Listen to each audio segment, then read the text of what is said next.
हम आपको मार्गशीर्ष मास 2024 में अगहन मास की 5 कथाएं सुनाने जा रहे हैं। आप सभी से विनम्र निवेदन है कि बिना स्किप किए वीडियो को पूरा देखिए ताकि आपको सभी कथाओं का लाभ मिल सके और भगवान श्री हरि की कृपा आप पर बनी रहे। तो अभी तक यदि आपने चैनल को सब्सक्राइब नहीं किया है तो जल्दी से सब्सक्राइब कर लीजिए, बेल आइकन को भी प्रेस कर लीजिए ताकि आने वाले वीडियोस का नोटिफिकेशन आपको मिलता रहे। तो चलिए शुरू करते हैं हम कथाएं। संकष्टी चतुर्थी व्रत कथा। अगहन मास की संकष्टी चतुर्थी व्रत कथा सुनाने जा रहे हैं। कथा को शुरू करने से पहले आप सभी से एक विनम्र निवेदन है कि यदि आपने अभी तक मेरे चैनल को सब्सक्राइब नहीं किया है तो जल्दी से सब्सक्राइब कर लीजिए, बेल आइकन को प्रेस कर लीजिए ताकि आने वाले वीडियोस का नोटिफिकेशन आपको मिलता रहे। पुराणों में अगहन मास की चतुर्थी का बहुत धार्मिक महत्व बताया गया है। इसे गणाधिप चतुर्थी के नाम से भी जाना जाता है। मार्गशीर्ष मास की यह गणाधिप संकष्टी चतुर्थी भगवान श्री गणेश को समर्पित है तथा जीवन के सभी कष्टों से मुक्ति दिलाने में लाभदायी मानी गई है। इस व्रत को करने से शत्रुओं पर विजय पाई जा सकती है। आज के दिन व्रत रखकर भगवान गणेश जी की पूजा करके भगवान गणेश और चौथ माता की कथा सुननी चाहिए। भगवान गणेश जी की कृपा से रुके हुए सभी काम बन जाते हैं और कोई बाधा नहीं होती है। भगवान गणेश अपने भक्तों की सभी मनोकामनाएं पूर्ण करते हैं। वहीं चौथ माता संतान की रक्षा करती हैं और नियत संतानों को संतान सुख देती हैं। आज के इस वीडियो में आप कथा सुनेंगे संकष्टी चतुर्थी के दिन सुनी जाने वाली विघ्नहर्ता भगवान गणेश और चौथ माता की कथा। पार्वती जी ने गणेश जी से पूछा कि अगहन कृष्ण चतुर्थी संकटा कहलाती है। उस दिन किस गणेश की पूजा किस रीति से करनी चाहिए। गणेश जी ने उत्तर दिया कि हे हिमालय नंदिनी, अगहन में पूर्वोक्त रीति से गजानन नामक गणेश की पूजा करनी चाहिए। पूजन के बाद अर्घ्य देना चाहिए। दिन भर व्रत रखकर पूजन के बाद ब्राह्मण को भोजन कराकर जौ, तिल, चावल, चीनी और घृत का शाकला बनाकर हवन कराएं तो वह अपने शत्रुओं पर वशीभूत कर सकता है।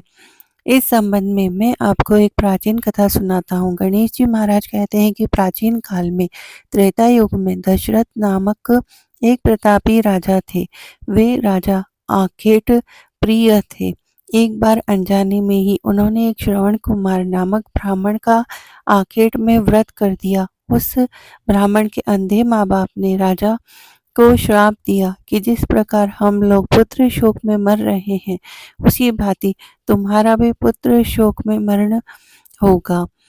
इससे राजा को बहुत चिंता हुई और उन्होंने पुत्रेष्टि यज्ञ कराया। फलस्वरूप जगदीश्वर ने राम रूप में अवतार लिया। भगवती लक्ष्मी जानकी के रूप में अवतरित हुई। पिता की आज्ञा पाकर भगवान राम सीता और लक्ष्मण सहित वन को गए, जहाँ उन्होंने खर, दूषण आदि अनेक राक्षसों व राक्षसियों का वध किया। इससे क्रोधित होकर रावण ने सीता जी का अपहरण कर लिया। सीता जी की खोज में भगवान राम ने पंचवटी को त्याग कर दिया और ऋषमुख पर्वत पर पहुंचकर सुग्रीव के साथ मैत्री की। उसके बाद सीता जी की खोज में हनुमान वानर लेकर तत्पर हुए। ढूंढते ढूंढते वानरों ने गिद्धराज संताति को देखा। इन वानरों को देखकर संपाति ने पूछा कि तुम सब कौन हो और वन में कैसे आए हो? तुम्हें किसने भेजा है? यहाँ पर तुम्हारा आना किस प्रकार हुआ? संपाति की बात सुनकर वानरों ने उत्तर दिया कि भगवान विष्णु के अवतार दशरथ नंदन राम जी सीता जी और लक्ष्मण जी के साथ दंड कवन में आए हैं। वहां पर उनकी पत्नी सीता जी का अपहरण कर लिया गया है। हे मित्र, इस बात को हम लोग नहीं जानते कि सीता जी कहाँ है। उनकी बात सुनकर संपाति ने कहा कि तुम सब रामचंद्र के सेवक होने के नाते हमारे मित्र हो। जानकी जी का जिसने हरण किया है वह जिस स्थान पर है वह मुझे मालूम है। सीता जी के लिए मेरा छोटा भाई जटायु अपने प्राण गंवा चुका है। यहाँ से थोड़ी सी दूर पर समुद्र है और समुद्र के उस पार राक्षस नगरी है। वहाँ अशोक के पेड़ के नीचे सीता जी बैठी हुई हैं। रावण द्वारा अपहृत सीता जी अभी भी मुझे दिखाई दे रही हैं। मैं आपसे सत्य कह रहा हूँ कि सभी वानरों ने हनुमान जी अत्यंत पराक्रमशाली हैं, अतः उन्हें वहाँ जाना चाहिए। केवल हनुमान जी ही अपने पराक्रम से समुद्र लांघ सकते हैं, अन्य कोई भी इस कार्य में समर्थ नहीं है। संपाति की बात सुनकर हनुमान जी ने पूछा कि हे संपाति, इस विशाल समुद्र को मैं किस प्रकार पार कर सकता हूँ? जब हमारे सब वानर उस पार जाने में असमर्थ है तो मैं अकेला कैसे पार कर सकता हूँ? हनुमान जी की बात सुनकर संपाति ने उत्तर दिया कि हे मित्र, आप संकट नाशक गणेश चतुर्थी का व्रत कीजिए। उस व्रत के प्रभाव से आप समुद्र को क्षण भर में पार कर लेंगे। संपाति के आदेश से संकट चतुर्थी के उत्तम व्रत को हनुमान जी ने किया। हे देवी, इसके प्रभाव से हनुमान जी क्षण भर में समुद्र को लांघ गए। इस लोक में इसके समान सुखदायक कोई दूसरा व्रत नहीं है। श्री कृष्ण जी कहते हैं कि महाराज युधिष्ठिर, आप भी इस व्रत को कीजिए। इस व्रत के प्रभाव से आप क्षण भर में अपने शत्रुओं को जीतकर संपूर्ण राज्य के अधिकारी बनेंगे। भगवान कृष्ण का वचन सुनकर युधिष्ठिर ने गणेश चतुर्थी का व्रत किया। इस व्रत के प्रभाव से वे अपने शत्रुओं को जीतकर राज्य के अधिकारी बन गए। अब आइए श्रवण करते हैं गणेश चतुर्थी की दूसरी कथा। एक गांव में एक सेठ और सेठानी रहते थे। उनके एक बेटा बहू थे। बहू सबको भोजन कराकर फिर स्वयं भोजन करती थी। एक पड़ोसन ऐसी भी थी जो रोज पूछती थी कि बहू आज क्या बनाया। बहू कहती थी ठंडी बासी। एक दिन उसके पति ने ऐसा सुनकर विचार किया कि आज तो पकवान बनाए जाए, फिर देखें कि मेरी पत्नी क्या कहती है। उसने तरह तरह के पकवान बनाए और घर के सभी लोगों के साथ बैठकर भोजन किया। आज भी पड़ोसन ने पूछा तो बहू ने कहा ठंडो बासी। सेठ के लड़के ने सोचा कि हो ना हो कोई बात अवश्य है जिससे मेरी पत्नी ऐसा कहती है। उसने अपनी पत्नी से पूछा, तुम रोज ठंडो बासी खाया ऐसा क्यों कहती हो, जबकि हम सबने एक साथ बैठकर कई तरह के पकवान खाए थे। तब उसकी पत्नी बोली, हम लोग जो कुछ भी खा रहे हैं वह अपने बुजुर्गों की कमाई है। जिस दिन आप कमा कर लाओगे उस दिन मैं समझूंगी कि ताजा भोजन कर रही हूँ।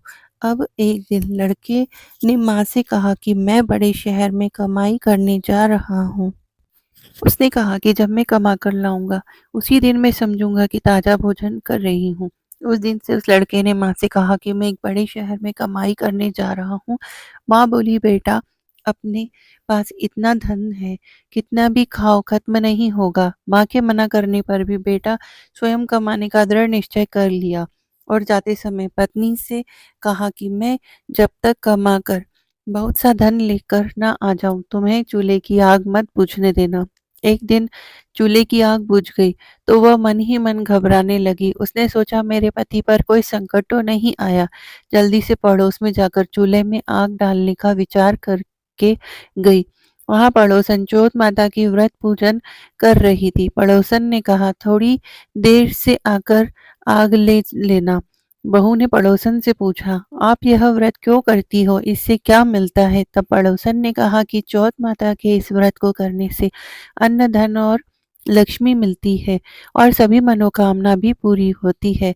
अब बहू भी चौथ माता का व्रत करने लगी। दीवार पर चौथ माता बनाई। उस दिन घी गुड़ का चूरमा बनाकर रात्रि को चंद्रमा को अर्घ्य देकर भोजन करती है। ऐसा करते करते बहुत दिन बीत व्यतीत हो गए। चौथ माता ने उस बहू के पति को सपना दिया कि साहूकार का बेटा तू जाग रहा है या सो रहा है, तेरी पत्नी बहुत याद करती है तुझे। घर जाकर उसकी चिंता मिटा, तो दुकान खोलकर बैठ जाना, आज तेरा हिसाब किताब चुकता हो जाएगा। अब तो चौथ माता ने जैसा कहा था वैसे ही हुआ। उसने घर जाने की तैयारी की और गाड़ी भरकर धन दौलत लेकर चल दिया। रास्ते में एक बड़ा सा नाग फन फैलाए बैठा था और कहने लगा, आज तो मैं तुझे डसूंगा, छोड़ूंगा नहीं। आज तेरी आयु पूरी हो गई है। सेठ के लड़के ने साहब से कहा, आज चौथ माता ने मुझे सपना दिखाया तो मैं अपनी पत्नी से मिलने जा रहा हूँ। वह मेरी प्रतीक्षा कर रही है और बहुत चिंता करती है। मैं उससे मिलकर आ जाऊं तब तुम मुझे डस लेना। नाग ने कहा, तुम शपथ पूर्वक कहकर जाओगे तो मैं तुम्हें जाने दूंगा, परंतु तुम लौटकर नहीं आए तो तुम्हारे घर आकर मैं तुम्हें डस लूंगा। इस प्रकार सर्प को वचन देकर वह अपने घर पहुंचा। वहां सभी से हंसी खुशी से मिला और भोजन करके उदास होकर बैठ गया। उसकी पत्नी ने उदास होने का कारण पूछा तो पति ने काले नाग वाली बात बताते हुए कहा कि यदि मैं उसके पास नहीं जाऊंगा तो वह घर आकर मुझे डस लेगा। पत्नी बहुत चतुर थी, उसने कहा, आप जरा भी घबराओ नहीं, आप सो जाओ, मैं एक उपाय करती हूँ। पत्नी ने अपने कमरे में 7 सीढ़ी बनाई। पहली सीढ़ी पर रेत, दूसरी पर इत्र, तीसरी पर गुलाल और फूल, चौथी पर केसर, पांचवी पर लड्डू पेड़ा, छठी पर गद्दी गलीचा और सातवीं सीढ़ी पर दूध कटोरा भरकर रख दिया। इस प्रकार वह 7 सीढ़ी सजाकर बैठ गई। आधी रात होने पर नाग आकर सीढ़ी पर चढ़ने लगा। पहली सीढ़ी पर रेत में लौट गया और कहने लगा, सेठ की बहू ने आराम तो बहुत दिया, पर वचनों से बंधा आया हूँ सो डसूंगा अवश्य।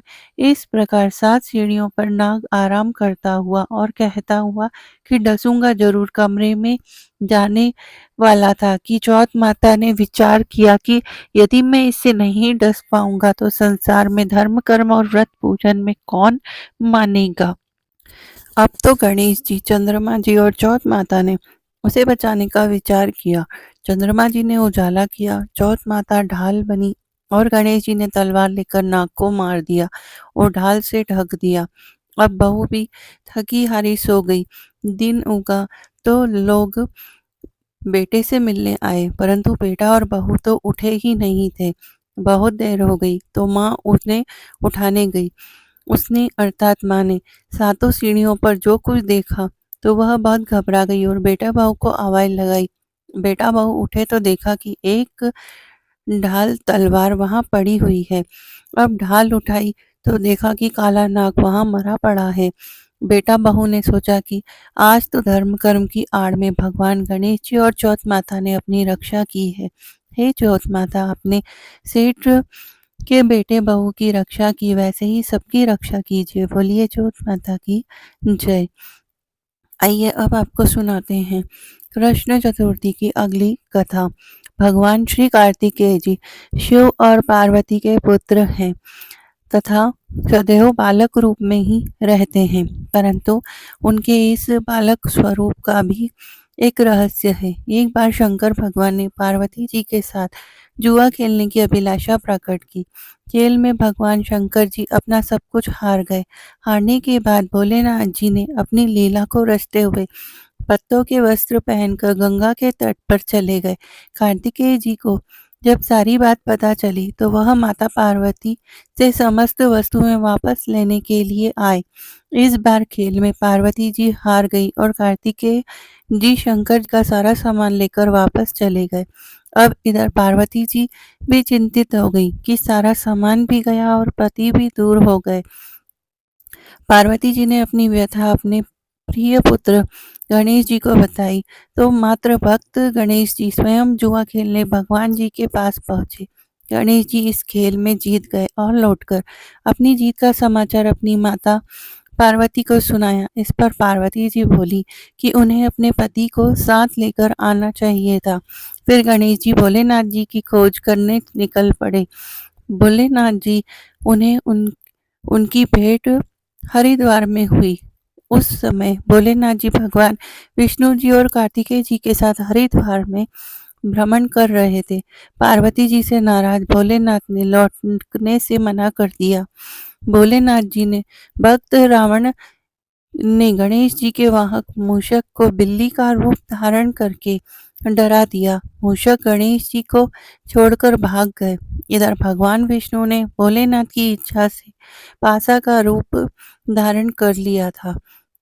गणेश जी ने माता के उदास होने की बात भोलेनाथ जी को कह सुनाई। इस पर भोलेनाथ जी बोले कि हमने नया पासा बनवाया है। अगर तुम्हारी माता पुनः खेलने को सहमत हो तो मैं वापस चल सकता हूँ। श्री गणेश जी के आश्वासन पर भोलेनाथ जी वापस पार्वती जी के पास पहुंचे तथा खेल खेलने को कहा। इस पर पार्वती जी हंस पड़ी और बोली, अभी आपके पास क्या चीज है जिससे खेल खेला जाए? यह सुनकर भोलेनाथ जी चुप हो गए। इस पर नारद जी ने अपनी वीणा आदि सामग्री उन्हें दी। इस खेल में भोलेनाथ जी हर बार जीतते रहे। बार बार पासा फेंकने के बाद गणेश जी समझ गए और उन्होंने भगवान विष्णु के पासा रूप धारण करने का रहस्य माता पार्वती जी को बता दी। सारी बात सुनकर पार्वती जी को क्रोध आ गया। रावण ने माता को समझाने का प्रयास किया पर उनका क्रोध शांत नहीं। क्रोध में उन्होंने भोलेनाथ जी को श्राप दे दिया कि गंगा की धारा का बोझ उनके सिर पर रहेगा। नारद जी को कभी एक स्थान पर न टिकने का अभिशाप मिला। भगवान विष्णु जी को श्राप दिया गया, यही रावण तुम्हारा शत्रु होगा, तथा रावण को श्राप दिया कि विष्णु ही तुम्हारा विनाश करेंगे। कार्तिकेय जी को माता पार्वती जी ने कभी जवान न होने का श्राप दिया। इस पर सर्व जन चिंतित हो गए। तब नारद जी ने अपनी विनोदपूर्ण बातों से माता का क्रोध शांत किया तो माता ने उन्हें वरदान मांगने को कहा। आप सभी को वरदान दे तभी मैं वरदान लूंगा। पार्वती जी सहमत हो गई। तब भगवान शंकर जी ने कार्तिक शुक्ल के दिन जुए में विजय रहने वालों को वर्ष भर विजय बनाने का वरदान मांगा। भगवान विष्णु जी ने अपने प्रत्येक छोटे बड़े कार्य में सफलता का वरदान मांगा, परंतु कार्तिकेय जी ने सदा बालक रहने का वरदान मांगा और कहा, मुझे विषय वासना का संसर्ग न हो तथा सदा भगवती का स्मरण रहे। अंत में नारद जी ने देवर्षि होने का वरदान मांगा। माता पार्वती ने रावण को समस्त वेदों की सुविस्तृत व्याख्या देते हुए सबके लिए तथास्तु कहा। कार्तिकेय जी ने जन्म से के पहले तथा तारकासुर के अत्याचार से सभी देवता पीड़ित थे। तभी भगवान शंकर जी ने पार्वती जी का पाणी ग्रहण किया था और तब 6 मुख वाले कार्तिकेय जी का जन्म हुआ था। उन्होंने ही तारकासुर का वध किया था। एक बार पार्वती जी ने गणेश जी से पूछा कि हे पुत्र, गणेश चतुर्थी के संकट नाशक चतुर्थी अ, कहा गया है, अतः उस दिन का व्रत किस प्रकार किया जाना चाहिए, उसकी कथा क्या है, मुझे समझाकर कहिए। गणेश जी ने कहा कि हे माता, गणेश चतुर्थी सब संकटों का नाशक है, विविध फलदायक एवं संपूर्ण इच्छाएं पूरी करने वाली है। श्री कृष्ण जी कहते हैं कि हे युधिष्ठिर पुत्र की ऐसी बात सुनकर पार्वती जी ने उनसे कहा, आहार एवं पूजन में क्या विशेषता है उसे कहिए। तब गणेश जी माता पार्वती को बहुत ही दुर्लभ कथा सुनाते हैं। पूर्व काल में नल नामक एक पुण्य आत्मा और यशस्वी राजा हुए। उनकी रूपशालिनी रानी दमयंती नाम से प्रसिद्ध थी। एक बार उन्हें श्रापग्रस्त होकर राज्य छोड़ना पड़ा और रानी के वियोग में कष्ट सहन करना पड़ा। तब उनकी रानी दमयंती ने इस सर्वोत्तम व्रत को किया। पार्वती जी ने पूछा, हे पुत्र, दमयंती ने इस विधि से इस व्रत को किया और किस प्रकार व्रत के प्रभाव से 3 महीनों के अंदर ही उन्हें अपने पति से मिलने का सहयोग प्राप्त हुआ। इन सब बातों को आप मुझे बताइए। श्री कृष्ण जी ने कहा कि हे युधिष्ठिर, पार्वती जी के ऐसा पूछने पर बुद्धि के भंडार गणेश जी ने जैसा उत्तर दिया वैसा मैं आपको कह रहा हूँ, आप भी सुनिए। श्री गणेश जी कहते हैं कि हे माता, राजा नल को बड़ी बड़ी आपदाओं का सामना करना पड़ा। हाथी खाने से हाथी और घुड़साल से घोड़ों का अपहरण हो गया। डाकुओं ने राजकोष लूट लिया और अग्नि की ज्वालाओं से घिरकर उनका माल भस्म हो गया।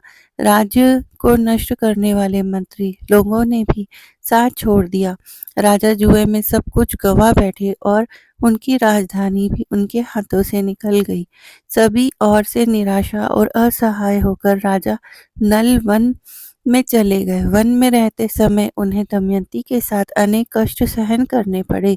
इतना होते हुए भी उनकी रानी से वियोग हो गया। तत्पश्चात राजा किसी नगर में भिक्षाटन करने लगे, रानी किसी दूसरे नगर में रहने लगी और राजकुमार अन्यत्र नौकरी करने लगे। जो किसी समय राजा रानी राजपुत्र कहे जाते थे, वहीं अब भिक्षा मांगने लगे। तरह तरह के रोगों से पीड़ित होकर एक दूसरे से अलग होकर कर्म फल को भोगते हुए दिन बिताने लगे। एक समय की बात है, वन में भटकते हुए दमयंती ने महर्षि सरभंग के दर्शन किए। उनके पैरों पर नतमस्तक होकर हाथ जोड़कर कहा कि हे ऋषिराज, मेरा और अपने पति से कब मिलन होगा। इस किसी उपाय में मुझे हाथी घोड़ा से युक्त घनी आबादी वाली नगरी मिलेगी। मेरा भाग्य कब लौटेगा। हे मुनिवर, आप निश्चित रूप से बताइए। श्री गणेश जी कहते हैं कि दमयंती का यह उत्तम प्रश्न सुनकर सरभंग मुनि ने कहा कि हे दमयंती, मैं तुम्हारे कल्याण की बात बता रहा हूँ, उसे ध्यान पूर्वक सुनो। इससे सब संकट का नाश होता है। यह सब कामनाएं पूर्ण करने वाला एवं शुभदायक है। अघन मास की इस चतुर्थी संकट नाशक कही गई है। इस तिथि को नर नारियों को गजानन की पूजा करनी चाहिए। विधि पूर्वक व्रत एवं पूजन करने से तुम्हारी संपूर्ण इच्छाएं पूर्ण होंगी। 7 महीने के अंदर ही तुम्हारा पति से मिलन होगा। यह बात मैं निश्चय पूर्वक कहता हूँ। गणेश जी कहते हैं कि सरभंग मुनि का ऐसा कहने भर से और अघन मास में पूजा करने से यह सब फल उन्हें प्राप्त होगा। यह बात मैं निश्चय पूर्वक कहता हूँ। गणेश जी की ऐसी बातें सुनकर ऋषि मुनि का ऐसा आदेश पाकर दमयंती ने संकट चतुर्थी व्रत प्रारंभ किया और तभी से लगातार प्रतिमा से गणेश जी का पूजन करने लगी। 7 ही महीने में राजन इस उत्तम व्रत को करने से उसे पति, राज्य, पुत्र और पूर्वकालीन वैभव आदि की प्राप्ति हो गई। श्री कृष्ण जी कहते हैं कि हे युधिष्ठिर, इसी प्रकार इस व्रत को करने से आपको भी राज्य की प्राप्ति होगी और आपके सभी शत्रुओं का नाश होगा। यह निश्चय है। हे राजन, इस प्रकार मैंने सभी व्रतों में उत्तम व्रत का वर्णन किया है। यह सब संकट का नाश करता हुआ आपके भाग्य की वृद्धि करेगा। तो बोलिए जय गजानन महाराज की जय। अब आइए अंत में श्रवण करते हैं सभी मनोकामनाओं को पूर्ण करने वाली गणेश जी की कथा। एक समय की बात है, एक भाई बहन रहते थे। बहन का नियम था कि वह अपने भाई का चेहरा देखकर ही खाना खाती थी। हर रोज वह सुबह उठती थी और जल्दी जल्दी सारा काम करके अपने भाई का मुंह देखने के पश्चात उसके घर जाती थी। एक दिन रास्ते में एक पीपल के नीचे गणेश जी की मूर्ति रखी थी। उसने भगवान के सामने हाथ जोड़कर कहा कि मेरे जैसा अमर सुहाग और मेरे जैसा अमर पति सबको दीजिए। यह कहकर वह आगे बढ़ गई। जंगल की झाड़ियों के कांटे उसके पैर में चुभा करते थे। एक दिन वह भाई के घर पहुंची और भाई का मुंह देखकर बैठ गई। तो भाभी ने पूछा कि पैरों में क्या हो गया है। यह सुनकर उसने भाभी को जवाब दिया कि रास्ते में जंगल की झाड़ियों के गिरे हुए कांटे पाँव में चुभ गए हैं। जब वह वापस अपने घर चली तब भाभी ने उसके पति से कहा कि रास्ते को साफ करवा दो, आपकी बहन के पाँव में बहुत सारे कांटे चुभ गए हैं। भाई ने तब कुल्हाड़ी लेकर सारी झाड़ियों को काटकर रास्ता साफ कर दिया, जिससे गणेश जी का भी स्थान वहां से हट गया। यह देखकर भगवान गुस्सा हो गए और उसके भाई के प्राण हर लिए। लोग अंतिम संस्कार के लिए जब भाई को ले जा रहे थे तब उसकी भाभी रोते हुए लोगों से कहने लगी कि थोड़ी देर रुक जाओ, उनकी बहन आने वाली है। वह अपने भाई का मुख देखे बिना नहीं रह सकती है, उसका यह नियम है। तब लोगों ने कहा कि आज तो देख लेगी, पर कल कैसे देखेगी। रोज के दिन की तरह बहन अपने भाई का मुख देखने के लिए जंगल में निकली। तब जंगल में उसने देखा कि सारा रास्ता साफ किया हुआ है। जब वह आगे बढ़ी तो उसने देखा कि सिद्धि विनायक को भी वहां से हटा दिया गया है। तब उसने जाने से पहले गणेश जी को एक अच्छे से स्थान पर रखकर उन्हें स्थान दिया और हाथ जोड़कर बोली कि भगवान, मेरे जैसा अमर सुहाग और मेरे जैसा अमर पति सबको देना। फिर बोलकर आगे निकल गई। भगवान तब सोचने लगे कि अगर इसकी नहीं सुनी तो हमें कौन मानेगा, हमें कौन पूजेगा। तब सिद्धिविनायक ने उसे आवाज दी, बेटी इस खिचड़ी के 7 पत्ते लेकर जा और उसे कच्चे दूध में घोलकर भाई के ऊपर छिड़क देना, वह उठकर बैठ जाएगा। यह सुनकर जब बहन पीछे मुड़ी तो वहां कोई नहीं था। फिर वह यह सोचने लगी कि ठीक है, जैसा सुना वैसा ही कर लेती हूँ। फिर वह 7 खिचड़ी के पत्तियों को लेकर अपने भाई के घर पहुंची। उसने देखा कि वहां कई लोग बैठे हुए हैं, भाभी बैठी रो रही है और भाई की लाश रखी है। तब उसने उन पत्तियों को बताए हुए नियम के तहत भाई के ऊपर छिड़का। तब भाई उठकर बैठ गया। भाई बहन से बोला कि मुझे बहुत ही गहरी नींद आ गई थी। तब बहन बोली कि यह नींद किसी दुश्मन को भी ना आए जो नींद तुम्हें आ गई है।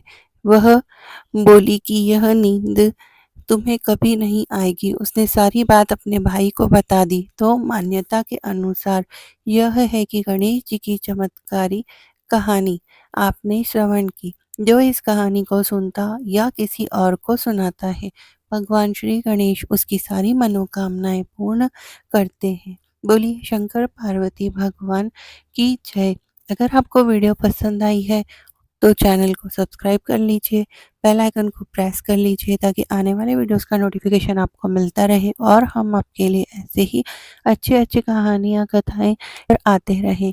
आपके एक लाइक से हमें मोटिवेशन मिलता है और हम और अच्छी कहानियाँ बनाने में समर्थ हो पाते हैं। तो आप इसे ज़्यादा से ज़्यादा शेयर कीजिए ताकि भगवान श्री गणेश जी की कृपा आप पर भी बनी रहे और आप पर भी आने वाली हर संकट को भगवान हर ले। धन्यवाद। मार्गशीर्ष गुरुवार की महालक्ष्मी व्रत कथा सुनाने जा रहे हैं। वीडियो को शुरू करने से पहले आप सभी से एक विनम्र निवेदन है कि यदि आपने अभी तक मेरे चैनल को सब्सक्राइब नहीं किया है तो जल्दी से सब्सक्राइब कर लीजिए, बेल आइकन को प्रेस कर लीजिए ताकि आने वाले वीडियोस का नोटिफिकेशन आपको मिलता रहे। तो चलिए शुरू करते हैं हम मार्गशीर्ष मास की महालक्ष्मी व्रत कथा। मार्गशीर्ष माह को अगहन मास भी कहते हैं। यह महीना माता लक्ष्मी को समर्पित होता है। इस महीने में माता लक्ष्मी की विशेष आराधना की जाती है। आज मार्गशीर्ष मास का पहला गुरुवार है, इसलिए आज माता लक्ष्मी की स्थापना की गई है। मार्गशीर्ष मास के हर गुरुवार को माँ लक्ष्मी का व्रत रखने की परंपरा है। इस महीने में हर गुरुवार को माता लक्ष्मी की धूमधाम से पूजा होती है। कहते हैं कि जो भी इस महीने में व्रत रखकर माता लक्ष्मी की पूजा करता है, उस पर माँ लक्ष्मी की कृपा हमेशा बनी रहती है और उसके जीवन से सारी परेशानियां दूर हो जाती है। कई जगहों पर इस दिन दीपदान भी किया जाता है। इसमें शंख पूजा का भी विशेष महत्व है। इस दिन महिलाएं चावल के लेप से रंगोली बनाकर माँ लक्ष्मी का स्वागत करती हैं। धार्मिक शास्त्रों के अनुसार अगहन मास में माता लक्ष्मी की स्थापना और पूजा की परंपरा है।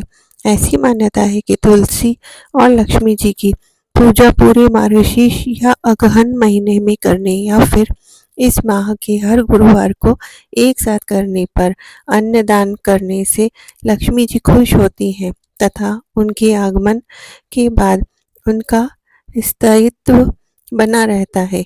इससे सभी तरह की मनोकामनाएं पूर्ण होती है। महालक्ष्मी की कथा सुनने और पढ़ने मात्र से ही दुख दरिद्रता दूर हो जाती है। श्री लक्ष्मी माता की कृपा से सुख समृद्धि ऐश्वर्य की प्राप्ति होती है और मन की सारी इच्छाएं पूर्ण होती है।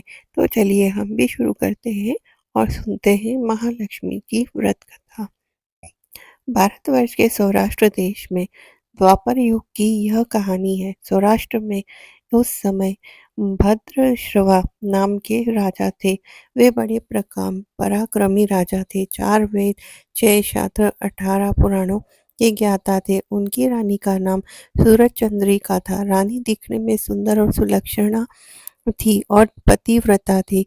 दोनों के 7 पुत्र थे तथा उसके बाद एक कन्या का वरदान मिला। कन्या का नाम श्यामा बाला था। एक बार महालक्ष्मी जी के मन में विचार आया कि जाकर उस राजा के राजप्रसाद में रहे। उसके बाद राजा की दोगुनी दौलत की प्राप्ति होगी। इस पर धन दौलत से अपनी प्रजा को और सुख दे पाएगा। गरीब के घर अगर रही तो धन दौलत प्राप्त तो होगी, लेकिन वह स्वार्थी हो जाएगा, केवल खर्चा ही करेगा। यह सोचकर श्री महालक्ष्मी जी ने बूढ़ी ब्राह्मण स्त्री का रूप धारण किया। हाथ में लाठी लिए लाठी के सहारे रानी के द्वार पर पहुंची। यद्यपि बूढ़ी औरत के चरण रूप चरण किया और उसके तेज को देखते ही एक दासी ने सामने आई और उसने इनका नाम धाम काम धर्म सब पूछ डाला। वृद्ध ब्राह्मण का रूप धारण करी माता लक्ष्मी ने कहा कि बालिके, मेरा नाम कमला है और मेरे पति का नाम भुवनेश है। हम द्वारिका में रहते हैं। तुम्हारी रानी पिछले जन्म में एक वैश्य की पत्नी थी और एक वैश्य गरीब था। दारिद्रता के कारण हर रोज घर में झगड़े होते थे तथा उसका पति रोज उसे मारता था। उन बातों से तंग आकर वह घर छोड़कर चली गई तथा वन जंगल में खाली पेड़ भटकने लगी। उसकी उस दुर्दशा पर मुझे दया आई, तब मैंने उसे सुख समृद्धि देने वाली महालक्ष्मी की कथा सुनाई। मेरे कहने पर उसने श्री महालक्ष्मी का व्रत किया।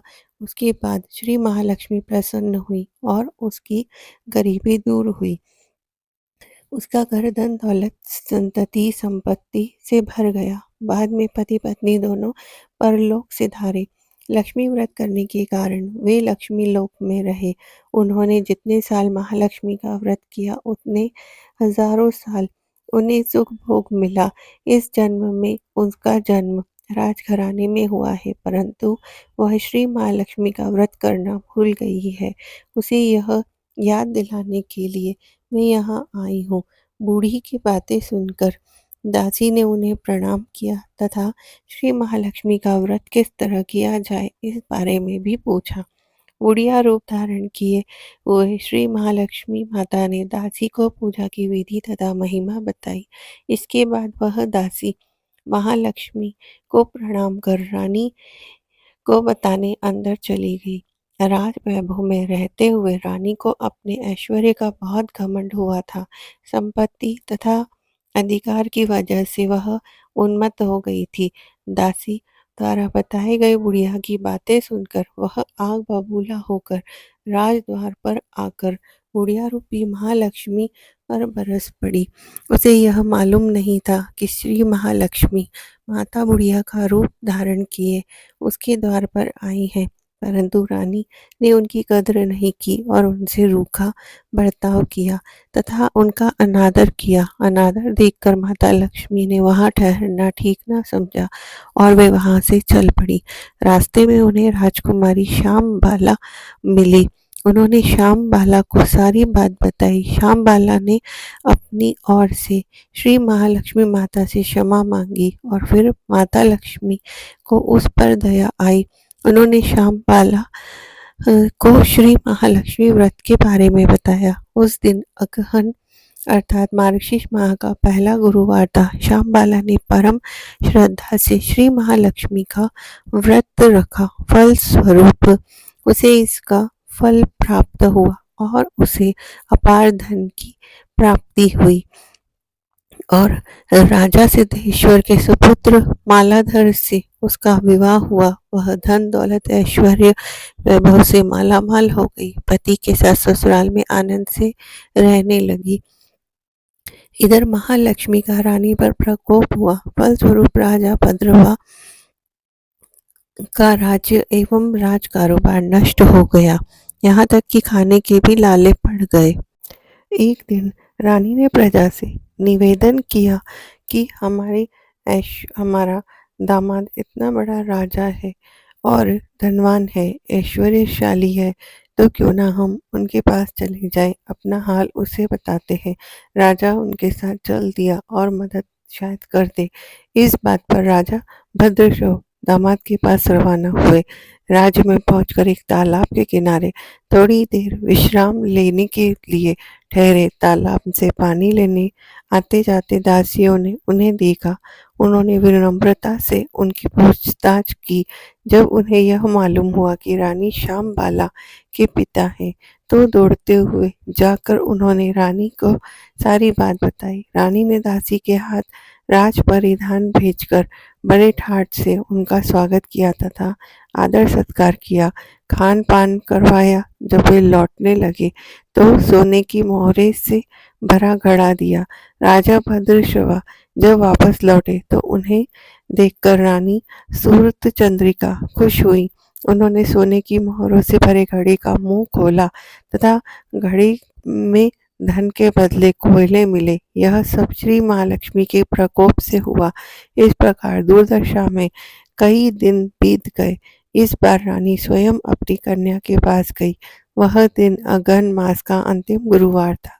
श्यामबाला ने श्री महालक्ष्मी का व्रत किया, पूजा की और अपनी माता से भी व्रत करवाया। इसके बाद रानी अपने घर आई। श्री महालक्ष्मी का व्रत रखने पर उसे फिर से अपना राजपाट, धन दौलत, ऐश्वर्य प्राप्त हुआ।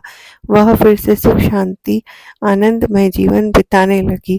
कुछ दिन बाद राजकन्या श्यामबाला अपने पिता के घर आई और उसे अपने घर देखकर सूरज चंद्रिका को पुरानी बातें याद आई। यही कि श्यामबाला ने अपने पिता को घड़ा भर कोयला दिया था और उसे कुछ भी नहीं दिया था। इसी कारण श्यामबाला को पिता के घर आने पर उसका कोई आदर सत्कार नहीं हुआ, बल्कि अनादर हुआ। पर उसने इस बात का बुरा नहीं माना। अपने घर लौटते समय उसने पिता के घर से थोड़ा नमक ले लिया। अपने घर लौटने पर उसने पति ने पूछा, अपने मायके से क्या लाई हो? इस पर उसने जवाब दिया कि वहाँ का सार लाई हूँ। पति ने पूछा, इसका मतलब क्या हुआ? तो श्यामबाला ने कहा कि थोड़ा धीरज रखो, सब मालूम हो जाएगा। उस दिन श्यामबाला ने सारा भोजन नमक डाले बिना बनाया और परोसा। पति ने खाना चखा तो सारा खाना बिना नमक के था, इसलिए स्वाद नहीं आया। फिर श्यामबाला ने थाली में नमक डाला, इससे सारा भोजन स्वादिष्ट लगने लगा। तब श्यामबाला ने अपने पति से कहा कि यही वह मायके से लाया हुआ सार। पति को उसकी बात सही लगी। फिर वह दोनों हंसी मजाक करते हुए भोजन करने लगे। कहा गया है कि हर इस तरह से जो कोई श्रद्धा भाव से श्री महालक्ष्मी जी की पूजा करता है, उसे माता की कृपा प्राप्त होती है, सुख शांति और समृद्धि प्राप्त होती है तथा सभी मनोकामनाएं पूर्ण होती है। परंतु यह सब प्राप्त होने पर माता की पूजा को भूलना नहीं चाहिए। हर गुरुवार को व्रत पाठ अवश्य करना चाहिए। इस तरह श्री महालक्ष्मी की महिमा भक्तों की मनोकामना को पूर्ण करती है।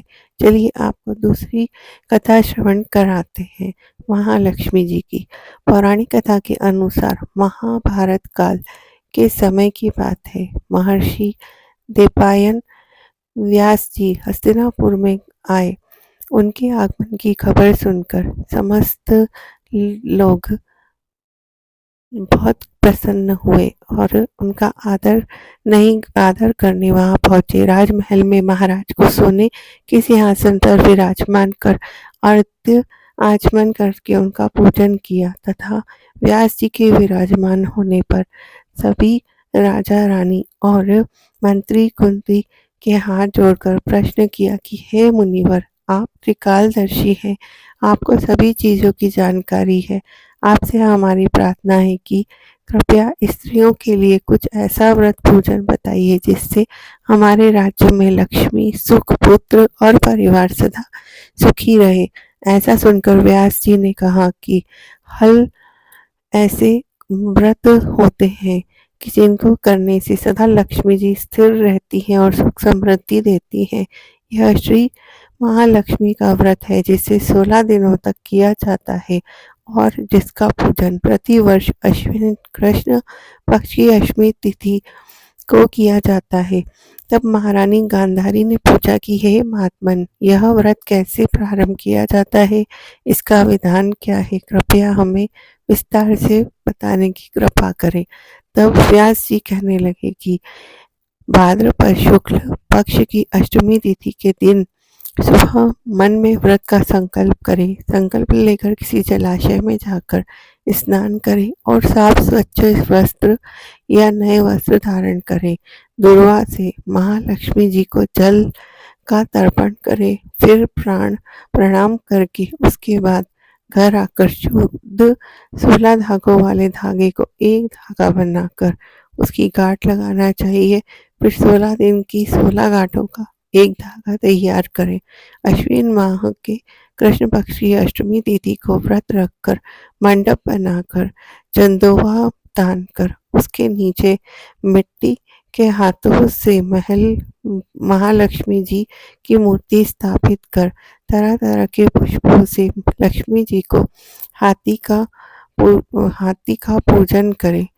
तरह तरह के पकवान भी बना सकते हैं। लक्ष्मी जी और हाथी का पूजन नैवेद्य संपूर्ण जगत करना चाहिए। श्रद्धा लक्ष्मी महालक्ष्मी व्रत से आप लोगों की राज्य लक्ष्मी सदा स्थिर रहेगी, ऐसा विधान बताकर व्यास जी अपने आश्रम में चले गए। इसके बाद भाद्रपद शुक्ल पक्ष की अष्टमी तिथि से समस्त राजघराने की रानियां जो है वह नगर की स्त्रियों के साथ महालक्ष्मी व्रत का पावन व्रत आरंभ कर दिया। बहुत सी स्त्रियों ने गांधारी के साथ प्रतिष्ठा पाने के लिए उनका साथ देने का नियम लिया। कुछ नारियां माता कुंती के समय इस व्रत को करने लगी, किंतु माता लक्ष्मी और माता कुंती गांधारी के बीच कुछ द्वेष भाव चल रहे थे। ऐसा होते होते 15 दिन व्रत के समाप्त होकर सवा दिन यानी कि अश्विन कृष्ण पक्ष की अष्टमी तिथि आ गई। उस दिन प्रातः काल से ही नारियों ने उत्सव मनाना प्रारंभ कर दिया था और समस्त नर नारी राजमहल में गांधारी जी की यहाँ उपस्थित होकर तरह तरह से महालक्ष्मी जी के मंडप और मिट्टी के हाथी बनाने और सजाने की तैयारियां करने लगी। गांधारी जी ने नगर की सभी स्त्रियों को बुलाने के लिए सेवक भेजा, परंतु माता कुंती को बुलावा नहीं भेजा था, ना ही कोई सूचना भेजी। उत्सव में बाजे गाजे की धुन बजने लगी, जिससे सारे हस्तिनापुर में खुशी की लहर दौड़ गई। माता कुंती ने इसे अपना अपमान समझा और बहुत दुखी होकर बैठ गई और व्रत की कोई तैयारी नहीं की। इतने में ही महाराज युधिष्ठिर, अर्जुन, भीमसेन, नकुल, सहदेव आदित्य पांचों पांडव वहां उपस्थित हो गए और अपनी माता को दुखी और गंभीर देखकर अर्जुन ने उनसे प्रार्थना की कि माते आप इतनी दुखी क्यों हैं? और गंभीर देखकर अर्जुन ने उनसे प्रार्थना की, क्या हम आपके दुख का कारण समझ सकते हैं और दुख दूर करने में सहायक हो सकते हैं? आप बताइए। तब माता कुंती ने कहा कि बेटा, कुल में रिश्तेदारों द्वारा किए गए अपमान से बढ़कर कोई दूसरा दुख नहीं है। आज नगर में महालक्ष्मी व्रत उत्सव में रानी गांधारी ने सारे नगर की औरतों को सम्मान से बुलाकर ईर्ष्या पूर्वक मेरा अपमान करके उत्सव में मुझे नहीं बुलाया है। तब अर्जुन ने कहा कि माता, क्या वह पूजा का विधान सिर्फ दुर्योधन के महल में ही हो सकता है? आप अपने घर में नहीं कर सकती? तब माता कुंती ने कहा, बेटा, कर सकती हूँ, पर सामान इतनी जल्दी तैयार नहीं हो पाएगा, क्योंकि गांधारी के 100 पुत्रों ने मिट्टी का विशाल हाथी तैयार किया है और पूजा करने के लिए सजाया है।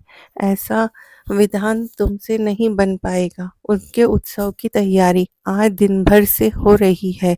अब हमारे पास इतना समय नहीं है, ना ही इतनी सामग्री है।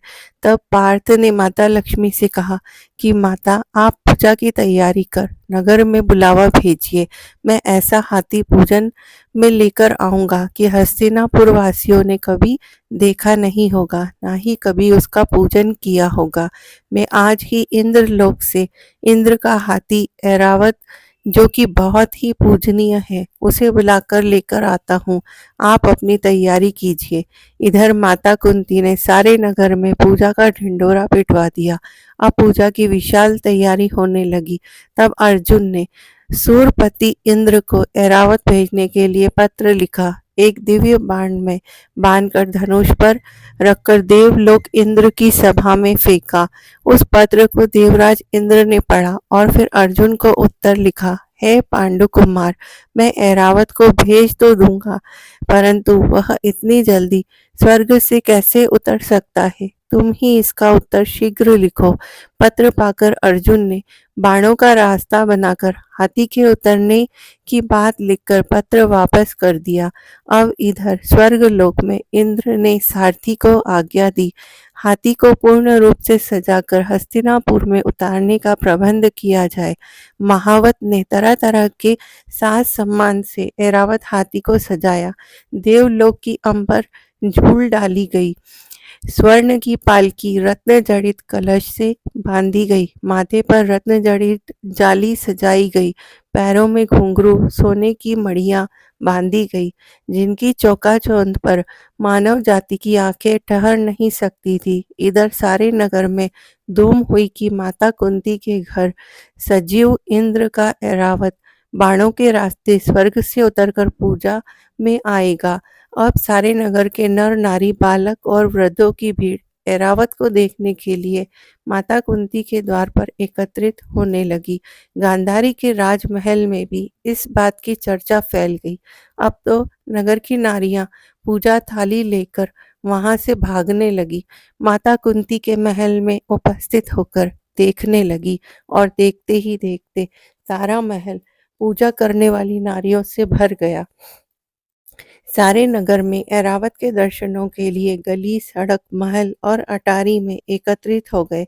माता कुंती ने ऐरावत को खड़ा करने हेतु रंग बिरंगे चौक पुरवा कर नए रेशमी वस्त्र बिछा दिए। हस्तिनापुर वासियों ने सभी ऐरावत का दर्शन करने के लिए नर नारी इकट्ठे हो गए और सभी लोग एक साथ एकत्रित होकर ऐरावत का दर्शन करने के लिए वहां से इकट्ठे हो गए। रेशमी वस्त्र बिछा दिए। हस्तिनापुर वासी तरह तरह के स्वागत की तैयारी में फूल, माला, अबीर, केसर हाथों में लेकर खड़े हो गए और इधर देवराज इंद्र की आज्ञा पाकर ऐरावत हाथी स्वर्ग से बाणों के बने हुए रास्ते से धीरे धीरे आकाश मार्ग से उतरने लगा। उसकी आभूषणों की आवाज नगरवासियों को आने लगी। ऐरावत के दर्शन के लिए नर नारियों ने जय जयकार के नारे लगाना आरंभ किया। ठीक सायंकाल ऐरावत माता कुंती के महल के चौक में उतर आया। समस्त नर नारियों ने पुष्प, माला, अबीर, केसर चढ़ाकर हाथी का स्वागत किया। उधर महारानी गांधारी के महल में नारियों को जो भीड़ माता लक्ष्मी के पूजन के लिए एकत्रित हुई थी, अब वहां पर पूजा करने के लिए कोई भी नर नारी नहीं बचे। वे सारी नारियां अब इधर माता कुंती के महल में उपस्थित हो चुकी थी। महाराज धोम पुरोहित द्वारा ऐरावत पर महालक्ष्मी की मूर्ति स्थापित कर वेद मंत्रों द्वारा पूजा की गई। नगरवासियों ने लक्ष्मी पूजा का कार्य करके ऐरावत की पूजा की। फिर तरह तरह के मेवे भगवान ऐरावत को खिलाए गए। ऊपर से यमुना जी का जल पिलाया गया। फिर तरह तरह के पुष्प से ऐरावत पर वर्षा की गई। पुरोहित जी द्वारा स्वस्ति वाचन कर व्रती नारियों द्वारा लक्ष्मी जी का पूजन विधि विधान से कराया गया। माता कुंती ने व्रत के डोरे के धागे में 16वीं गांठ लगाकर लक्ष्मी जी के सामने समर्पण किया।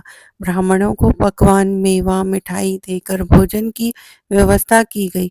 तब वस्त्र, द्रव, सोना और अन्य आभूषण देकर ब्राह्मणों को संतुष्ट किया गया। इसके पश्चात सभी नर नारी ने महालक्ष्मी जी का दीपक जलाकर प्रेम से संपूर्ण पूजन कर आरती की। आरती करने के बाद माता रानी को लगाए गए भोग को प्रसाद रूप में ग्रहण किया। इस प्रकार से महालक्ष्मी माता की व्रत कथा पूरी हुई। और वीडियो के अंत में जय माँ लक्ष्मी जरूर लिखिए और यदि आपको वीडियो पसंद आया हो तो इसे ज़्यादा से ज़्यादा शेयर कीजिए। चैनल को सब्सक्राइब कर लीजिए, बेल आइकन को प्रेस कर लीजिए ताकि आने वाले वीडियोस का नोटिफिकेशन आपको मिलता रहे। धन्यवाद।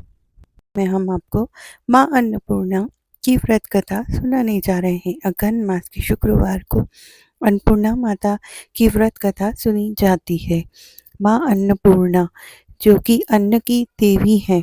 माँ अन्नपूर्णा का महाव्रत मार्गशीर्ष मास की कृष्ण पक्ष की पंचमी से प्रारंभ होता है और मार्गशीर्ष शुक्ल षष्ठी को समाप्त होता है। यह अति उत्तम व्रत 17 दिनों का होता है और कई भक्त 21 दिन तक भी इसका पालन करते हैं। अन्नपूर्णा देवी हिंदू धर्म में मान्य देवी देवताओं में विशेष रूप से पूजनीय है। इन्हें माँ जगदम्बा का भी एक रूप माना जाता है, जिनसे संपूर्ण विश्व का संचालन होता है। इन्हीं जगदम्बा के अन्नपूर्णा स्वरूप से संसार का भरण पोषण होता है। अन्नपूर्णा का शाब्दिक अर्थ है धान्य अर्थात अन्न की अधिष्ठात्री। सनातन धर्म की मान्यता है कि प्राणियों को भोजन माँ अन्नपूर्णा की कृपा से ही प्राप्त होता है। भगवान शिव जी की अर्धांगिनी कलयुग में माता अन्नपूर्णा की पूरी काशी है, किंतु संपूर्ण जगत उनके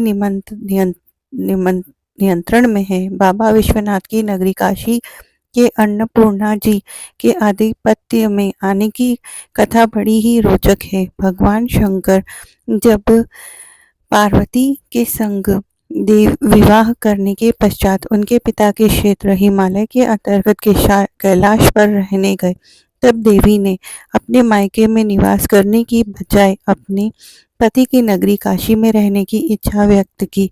महादेव उन्हें साथ लेकर अपने सनातन ग्रह अभिमुक्त क्षेत्र अर्थात काशी आ गए।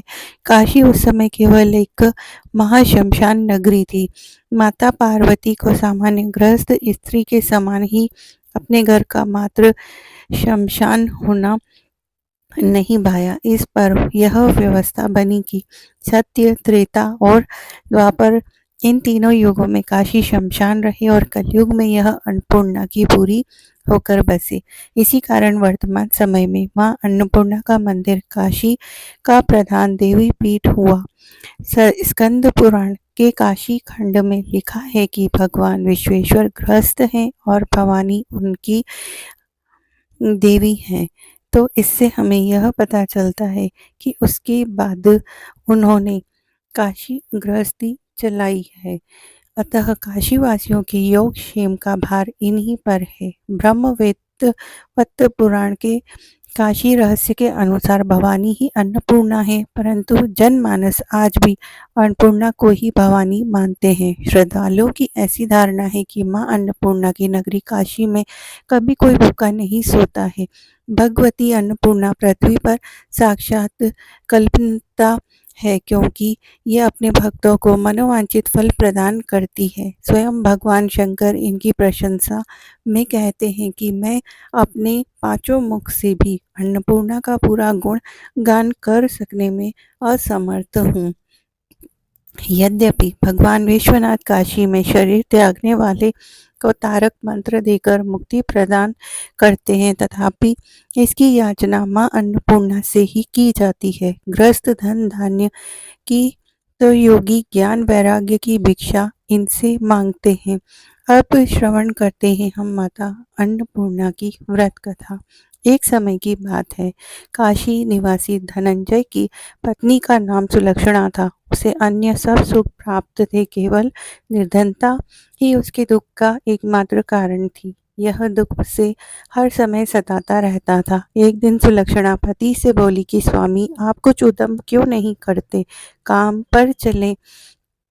इस प्रकार कब तक काम चलेगा? सुलक्षणा की बात धनंजय के मन में बैठ गई और वह उसी दिन विश्वनाथ शंकर जी को प्रसन्न करने के लिए बैठ गया और कहने लगा कि हे देवाधिदेव विश्वेश्वर, मुझे पूजा पाठ कुछ आता नहीं है, केवल आपके भरोसे बैठा हूँ। इतनी विनती करके वह 2-3 दिन तक भूखा प्यासा बैठा रहा। यह देखकर भगवान शंकर ने उसके कान पे अन्नपूर्णा अन्नपूर्णा अन्नपूर्णा इस प्रकार 3 बार कहा।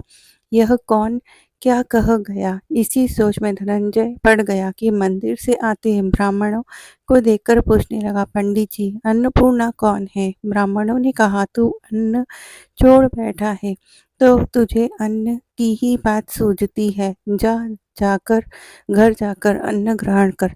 धनंजय घर गया और अपनी स्त्री से सारी बात कही। वह बोली, नाथ चिंता मत करो, स्वयं शंकर जी ने यह मंत्र आपको दिया है, वे स्वयं ही खुलासा करेंगे, आप फिर जाकर उनकी आराधना करो। धनंजय फिर जैसे का तैसा पूजा में बैठ गया। रात्रि में शंकर जी ने आज्ञा दी और कहा, तू पूर्व दिशा में चला जा।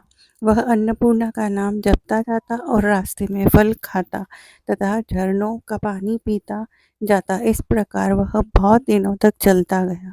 वहां उसे चांदी से चमकती वन की शोभा देखने में आई। उसने वहां सुंदर सरोवर देखा और उसके किनारे पर उसे कितनी ही अप्सराएं झुंड बनाई बैठी थी जो उसे दिखाई दी। एक कंधा सुनाती और सब मिलकर माँ अन्नपूर्णा इस प्रकार बार बार कहती थी। यह अगहन अर्थात मार्गशीर्ष मास की उचेली रात्रि थी और आज से ही व्रत का आरंभ था। जिस शब्द की खोज करने वह निकला था वह उसे वहां सुनने को मिला। धनंजय ने उनके पास जाकर पूछा, हे देवियों, आप यह क्या करती हो? उन सब ने कहा, हम सब माँ अन्नपूर्णा का व्रत करती हैं। धनंजय ने पूछा, व्रत पूजा करने से क्या होता है? यह किसी ने किया भी है? इसे कब किया जाए? कैसा व्रत है और कैसी विधि है? मुझसे भी विस्तार से बतलाओ। वे कहने लगी, इस व्रत को सब कोई कर सकते हैं। 21 दिन तक 21 घाट का सूत लेना चाहिए। 21 दिन यदि न बने तो एक दिन उपवास करें। यह भी न बने तो केवल कथा सुनकर प्रसाद लें। निराहार रहकर कथा कहें तथा कथा सुनने वाले कोई न मिले तो पीपल के पत्तों को रख सुपारी या घृत कुमारी वृक्ष को सामने कर दीपक को साक्षी कर सूर्य गाय तुलसी या महादेव को बिना कथा सुनाए मुख में दाना न डालें। यदि भूल से कुछ पड़ जाए तो एक दिवसीय फिर उपवास करें। व्रत के दिन क्रोध ना करें और झूठ ना बोले। धनंजय बोला, इस व्रत को करने से क्या होगा? वे कहने लगी, इस व्रत को करने से अन्नपूर्णा माता तुमसे प्रसन्न होंगी और इस व्रत को करने से अंधों को नेत्र मिले, लूलों को हाथ मिले, निर्धन के घर धन आए, बांझन को संतान मिले, मूर्ख को विद्या आए। जो जिस कामना से व्रत करे माँ उसकी इच्छा पूरी करे। वह कहने लगा, बहनों, मेरे पास भी धन नहीं है, विद्या नहीं है, कुछ भी तो नहीं है। मैं तो दुखिया ब्राह्मण हूँ, मुझे इस व्रत का सूत दोगी? हाँ भाई, तेरा कल्याण हो, हम सब इस व्रत का सूत तुम्हें भी अवश्य देंगी। ले, इस व्रत का मंगल सूत्र ले। धनंजय ने व्रत किया। व्रत पूरा हुआ तभी सरोवर में से 21 खंड की स्वर्ण सीढ़ी हीरा मोती जड़ी हुई प्रकट हुई। धनंजय जय अन्नपूर्णा अन्नपूर्णा कहता जाता था। इस प्रकार न जाने कितनी ही सीढ़ियां उतर गया तो क्या देखता है कि करोड़ों सूर्य से प्रकाशमय अन्नपूर्णा का मंदिर है। उसके सामने सुवर्ण सिंहासन पर माता अन्नपूर्णा विराजमान है। सामने भिक्षा हेतु शंकर भगवान खड़े हैं। देवांगनाएं चवर डुलाती हैं। कितनी ही हथियार बांधे पहरा देती हैं। धनंजय दौड़कर जगदम्बा के चरणों में गिर गया। देवी उसके मन का क्लेश जान गई। धनंजय कहने लगा, माता, आप तो अंतर्यामी हो, आपको अपनी दशा क्या बताऊं? माता अन्नपूर्णा बोली, तूने मेरा व्रत किया है, जा, संसार तेरा सत्कार करेगा। माता ने धनंजय की जीवा पर बीज मंत्र लिख दिया। अब तो उसके रोम रोम में विद्या प्रकट हो गई। इतने में क्या देखता है कि वह काशी विश्वनाथ के मंदिर में खड़ा है। माँ का वरदान ले धनंजय घर आया। सुलक्षणा से सब बात कही। माताजी की कृपा से उसके घर में संपत्ति उमड़ने लगी। छोटा सा घर बहुत बड़ा गिना जाने लगा। जैसे शहद के छत्ते में मधुमक्खियां जमा होती हैं, उसी प्रकार अनेक सगे संबंधी आकर उसकी बड़ाई करने लगे। कहने लगे, इतना धन और इतना बड़ा घर, सुंदर संतान, नहीं तो इस कमाई का कौन भोग करेगा? सुलक्षणा से संतान नहीं है, इसलिए तुम दूसरा विवाह करो। अनिच्छा होते हुए भी धनंजय को दूसरा विवाह करना पड़ा और सूती सुलक्षणा को सौत का दुख उठाना पड़ा। इस प्रकार दिन बीतते गए और फिर अगहन मास आया। नए बंधन से बंधे पति से सुलक्षणा ने कहलाया कि हम व्रत के प्रभाव से सुखी हुए हैं, इसी कारण यह व्रत छोड़ना नहीं चाहिए। यह माताजी का प्रताप है जो हम इतने संपन्न और सुखी हैं। सुलक्षणा की बात सुन धनंजय उसके यहाँ आया और व्रत में बैठ गया। नई बहू को इस व्रत की खबर नहीं थी। वह धनंजय के आने की राह देख रही थी। दिन बीतते गए और व्रत पूर्ण होने में 3 दिवस बाकी थे कि नई बहू को खबर पड़ी। उसके मन में ईर्ष्या की ज्वाला दहकने लगी थी। नई बहू सुलक्षणा के घर आ पहुंची और उसने वहां भगदड़ मचा दी। वह धनंजय को अपने साथ ले गई। नए घर में धनंजय को थोड़ी देर के लिए निद्रा में आ गया। इसी समय नई बहू ने उसका व्रत का सूत तोड़कर आग में फेंक दिया। अब तो माताजी का प्रकोप छा गया और घर में अकस्मात आग लग गई और सब कुछ जलकर खाक हो गया। सुलक्षणा जान गई और पति को फिर अपने घर ले आई। नई बहू रूठकर पिता के घर जा पहुंची। पति को परमेश्वर मानने वाली सुलक्षणा बोली, नाथ घबराना नहीं, माताजी की कृपा अलौकिक है। पुत्र को पुत्र हो जाता है पर माता को माता नहीं होती है। अब आप श्रद्धा और भक्ति से आराधना शुरू करो, वे जरूर हमारा कल्याण करेंगी। धनंजय फिर माता के पीछे पड़ गया। फिर वही सरोवर सीढ़ी प्रकट हुई, उसमें मां अन्नपूर्णा कहकर वहां उतर गया। वहां जा माता जी के चरणों में रुदन करने लगा और माता उसके रुदन को सुनकर उससे उसका कारण पूछने लगी। तब उसने बताया कि और फिर कारण सुनने के बाद माता प्रसन्न हो बोली, यह मेरी स्वर्ण की मूर्ति ले जा और उसकी पूजा करना, तो फिर सुखी हो जाएगा। जा, तुझे मेरा आशीर्वाद है। तेरी स्त्री सुलक्षणा ने श्रद्धा से मेरा व्रत किया है, उसे मैंने पुत्र दिया है। धनंजय ने आंखें खोली तो खुद को काशी विश्वनाथ के मंदिर में खड़ा पाया। वहां से फिर उसी प्रकार घर गया। इधर सुलक्षणा के दिन चढ़े और महीने पूरे होते हुए पुत्र का जन्म हुआ। गांव में आश्चर्य की लहर दौड़ गई। इस प्रकार उसी गांव के निसंतान सेठ के पुत्र होने पर उसने माता अन्नपूर्णा का मंदिर बनवा दिया। उसमें माताजी धूमधाम से पधारी, यज्ञ किया और धनंजय को मंदिर के आचार्य का पद दे दिया। जीविका के लिए मंदिर की दक्षिणा और रहने के लिए बड़ा सुंदर सा भवन दिया। धनंजय स्त्री पुत्र सहित वहां रहने लगा। माताजी के चढ़ावे से भरपूर आमदनी होने लगी। उधर नई बहू के पिता के घर डाका पड़ गया और सब कुछ लूट गया। वे भीख मांगकर पेट भरने लगे। सुलक्षणा ने यह सुनी तो उन्हें बुलावा भेजा, अलग घर में रख लिया और उनके अन्न वस्त्र का प्रबंध कर दिया। धनंजय, सुलक्षणा और उसका पुत्र माताजी की कृपा से आनंद में रहने लगे। माताजी ने जैसे इनके भंडार भरे वैसे ही वे सबके भंडार भरे। अब आइए अन्नपूर्णा माता की दूसरी कथा का रसपान करते हैं कि दूसरी कृपा में भी माताजी ने कैसे कृपा बरसाई। एक गांव में एक साहूकार परिवार था जिसके 5 बेटे, बहू और 2 बेटियां थी। पांचों बेटों का और एक बड़ी बेटी का विवाह हुआ बहुत पहले हो चुका था। जब छोटी बेटी विवाह लायक हुई तो साहूकार दंपति ने एक अच्छा धनी परिवार देखकर धूमधाम के साथ अपनी लाडली छोटी बेटी का विवाह कर दिया। जिस घर में उनकी छोटी बेटी बहू बनकर जा रही थी वह लड़का अपने माता पिता का इकलौता पुत्र था। जब नई बहू आई तो धनी परिवार बहुत खुश हुआ क्योंकि नई बहू बहुत ही संस्कारी थी। बहू ने आते ही सारा घर संभाल लिया। उस घर में रुपया पैसा और धन की कोई कमी नहीं थी। शादी के 15-20 दिन निकल गए। तब एक दिन सास ने नई बहू को समझा दिया और कुछ जरूरी बातें बताई। सास ने अपनी बहू को कहा कि बहू, रोज सुबह नहाने धोने के बाद सबसे पहले ठाकुर जी की पूजा करना। पहली रोटी गाय को, आखिरी रोटी कुत्ते को देना मत भूलना। इस तरह उसने कुछ नियम, कानून और कायदे भी अपनी बहू को समझाए। बहू ने अपनी सास के चरण छूकर रसोई घर में प्रवेश किया।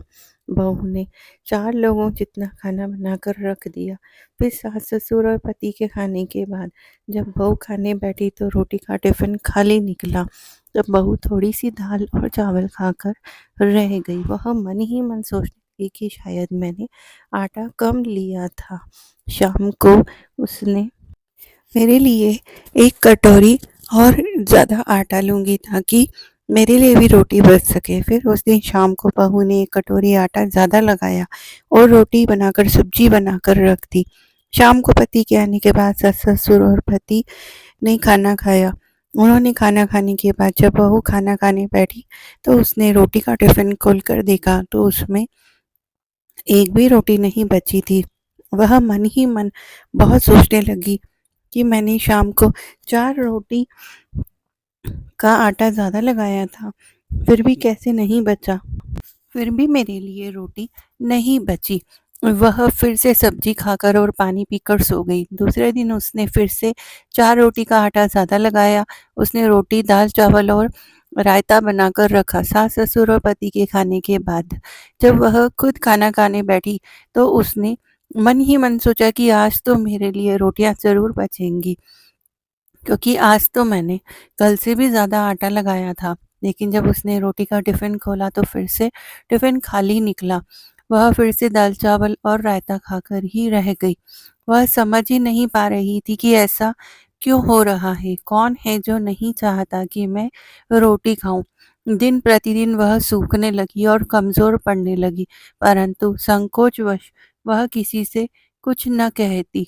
एक दिन अचानक से उसने देखा, मन ही मन की बात किसी को नहीं बताती, लेकिन वह रोज़ आटा ज़्यादा लगाती गई। उस दिन उम्मीद से भी ज़्यादा कोई दिन ऐसा हो गया कि उस रोटी बन एक भी रोटी ना बचे उसके लिए। लेकिन ऐसा किसी भी दिन नहीं हुआ जब उसके लिए रोटी बचती। वह दिन प्रतिदिन बिना अन्न खाने से कमज़ोर पड़ने लगी। एक दिन की बात है, बहू जब पालक काट रही थी, वो गलती से उसकी उँगली में चाकू से चीरा लग गया। जब उसकी सास ने कहा, "बहू, तुम आज रोटी कैसे बनाओगी? तुम आज रहने दो, आज मैं आटा लगाकर रोटी बना लेती हूँ।" जब बहू बोली, "सासू माँ, आप आटा लगा दीजिए, रोटियाँ मैं बना लूँगी।" तब सास ने आटा लगाया, बहू सब्जी और रोटी बनाकर रख दी। बहू मन ही मन विचार करने लगी, सासू माँ ने तो रोटी का आटा बहुत ही कम लगाया है, मेरे लिए तो मुश्किल है कि रोटी बचेगी, इसलिए मैं अपने लिए थोड़े से चावल भी उबाल देती हूँ। फिर खाना जब बन गया, तब सास-ससुर और उसके पति ने खाना खाया। सबके खाना खाने के बाद जब वह दुखी मन से खाना खाने बैठी, उसने रोटी का टिफ़िन खोलकर देखा, तो उसमें 4 रोटियाँ पड़ी हुई थी। वह बहुत खुश हुई। उसने उस दिन भर पेट खाना खाया, सब्जी खाई और चावल खाए। इस तरह जब तक बहू की उँगली ठीक नहीं हुई, तब तक सास ने आटा लगाया और बहू को रोज़ टिफ़िन में उसके लिए रोटी मिलती रही। जब 8-10 दिन बीत गए तो बहू की उँगली ठीक हो गई। तब सास ने बहू से पूछा कि बहू, अब तो तुम्हारी उँगली ठीक हो गई है, आटा तुम लगा लोगी या मैं लगाऊँ? तब बहू ने कहा, सासू माँ, मैं लगा लूँगी, मेरी उँगली अब ठीक लग रही है। उस दिन बहू ने आटा लगाया, रोटी सब्जी बनाकर रख दी। उसी दिन से बहू को वापस से टिफ़िन में रोटियाँ नहीं मिली। वह फिर से दुखी, हैरान और परेशान होने लगी कि जब तक सासू माँ ने आटा लगाया, तब तक तो मुझे रोटियाँ मिलती रहीं, परंतु जब से मैं आटा लगा रही हूँ, तब से मेरे लिए रोटियाँ नहीं बचती हैं। दिन प्रतिदिन बहू बिना अन्न सूखने लगी। एक दिन उसके पति ने उससे पूछा कि एक बात बताओ, घर में किसी चीज़ की कोई कमी नहीं है, खाना भी तुम ही बनाती हो, फिर तुम अपनी लिए अच्छा खाना क्यों नहीं बना लेती? तुम अपनी पसंद का खाना बनाओ, तुम्हें जो कोई खाना है, तुम्हें रोकने टोकने वाला भी नहीं है। फिर तुम क्यों कमज़ोर होती जा रही हो? तुम्हें किस बात का दुःख है? जो भी बात है मुझे सच-सच बताओ। लेकिन संकोचवश बहू अपने पति से कुछ नहीं बोली। उस रात पति मन ही मन सोचने लगा कि शायद मेरी पत्नी को उसके मायके की याद आ रही है। कल सुबह ही माँ की आज्ञा लेकर इसको इसके मायके, उसके माता-पिता और भाई-बहन से मिलाकर लाऊँगा, ताकि इसका मन लग जाए। दूसरे दिन बेटे ने अपने माँ बाबूजी से अपने मन की बात बताई। तब माँ बाबूजी ने कहा कि बेटा ज़रूर जाओ, शायद बहू का मन भी प्रसन्न हो जाए। तब बेटा अपनी बहू को उसके मायके लेकर गया। साहूकार दंपत्ति ने बेटी का खूब आव भगत किया और तरह-तरह के व्यंजन बनाकर खिलाए। तब दोपहर में साहूकार दंपत्ति अकेले में अपनी बेटी से बोली, बेटी तुझे ससुराल में क्या दुःख है? क्या तुझे खाने को नहीं देते? क्या तेरे सास-ससुर तुझसे अच्छा बर्ताव नहीं करते? तुझे किस बात का दुःख है? तू इतनी कमज़ोर क्यों लग रही है? तब बेटी ने पूरी सच्चाई बताई। उसकी दादी ने कहा, बेटी, हमारा तेरे ससुराल के बीच में बोलना ठीक नहीं रहेगा। बेटी, तेरे से माँ अन्नपूर्णा नाराज़ है। अब की बार तो पूरी बात अपने सास ससुर और पति को बता देना, तब सब ठीक हो जाएगा। तब साहूकार दंपत्ति ने अपनी बेटी और दामाद को खूब सारा धन देकर विदा कर दिया। जब बहू ससुराल में आई तो उसने अपनी सास ससुर और पति के सामने रोटी वाली पूरी सच्चाई बताई और यह भी बताया कि जब मेरी उँगली में चोट लगी थी, तब सासू माँ ने 8-10 दिन तक आटा लगाया।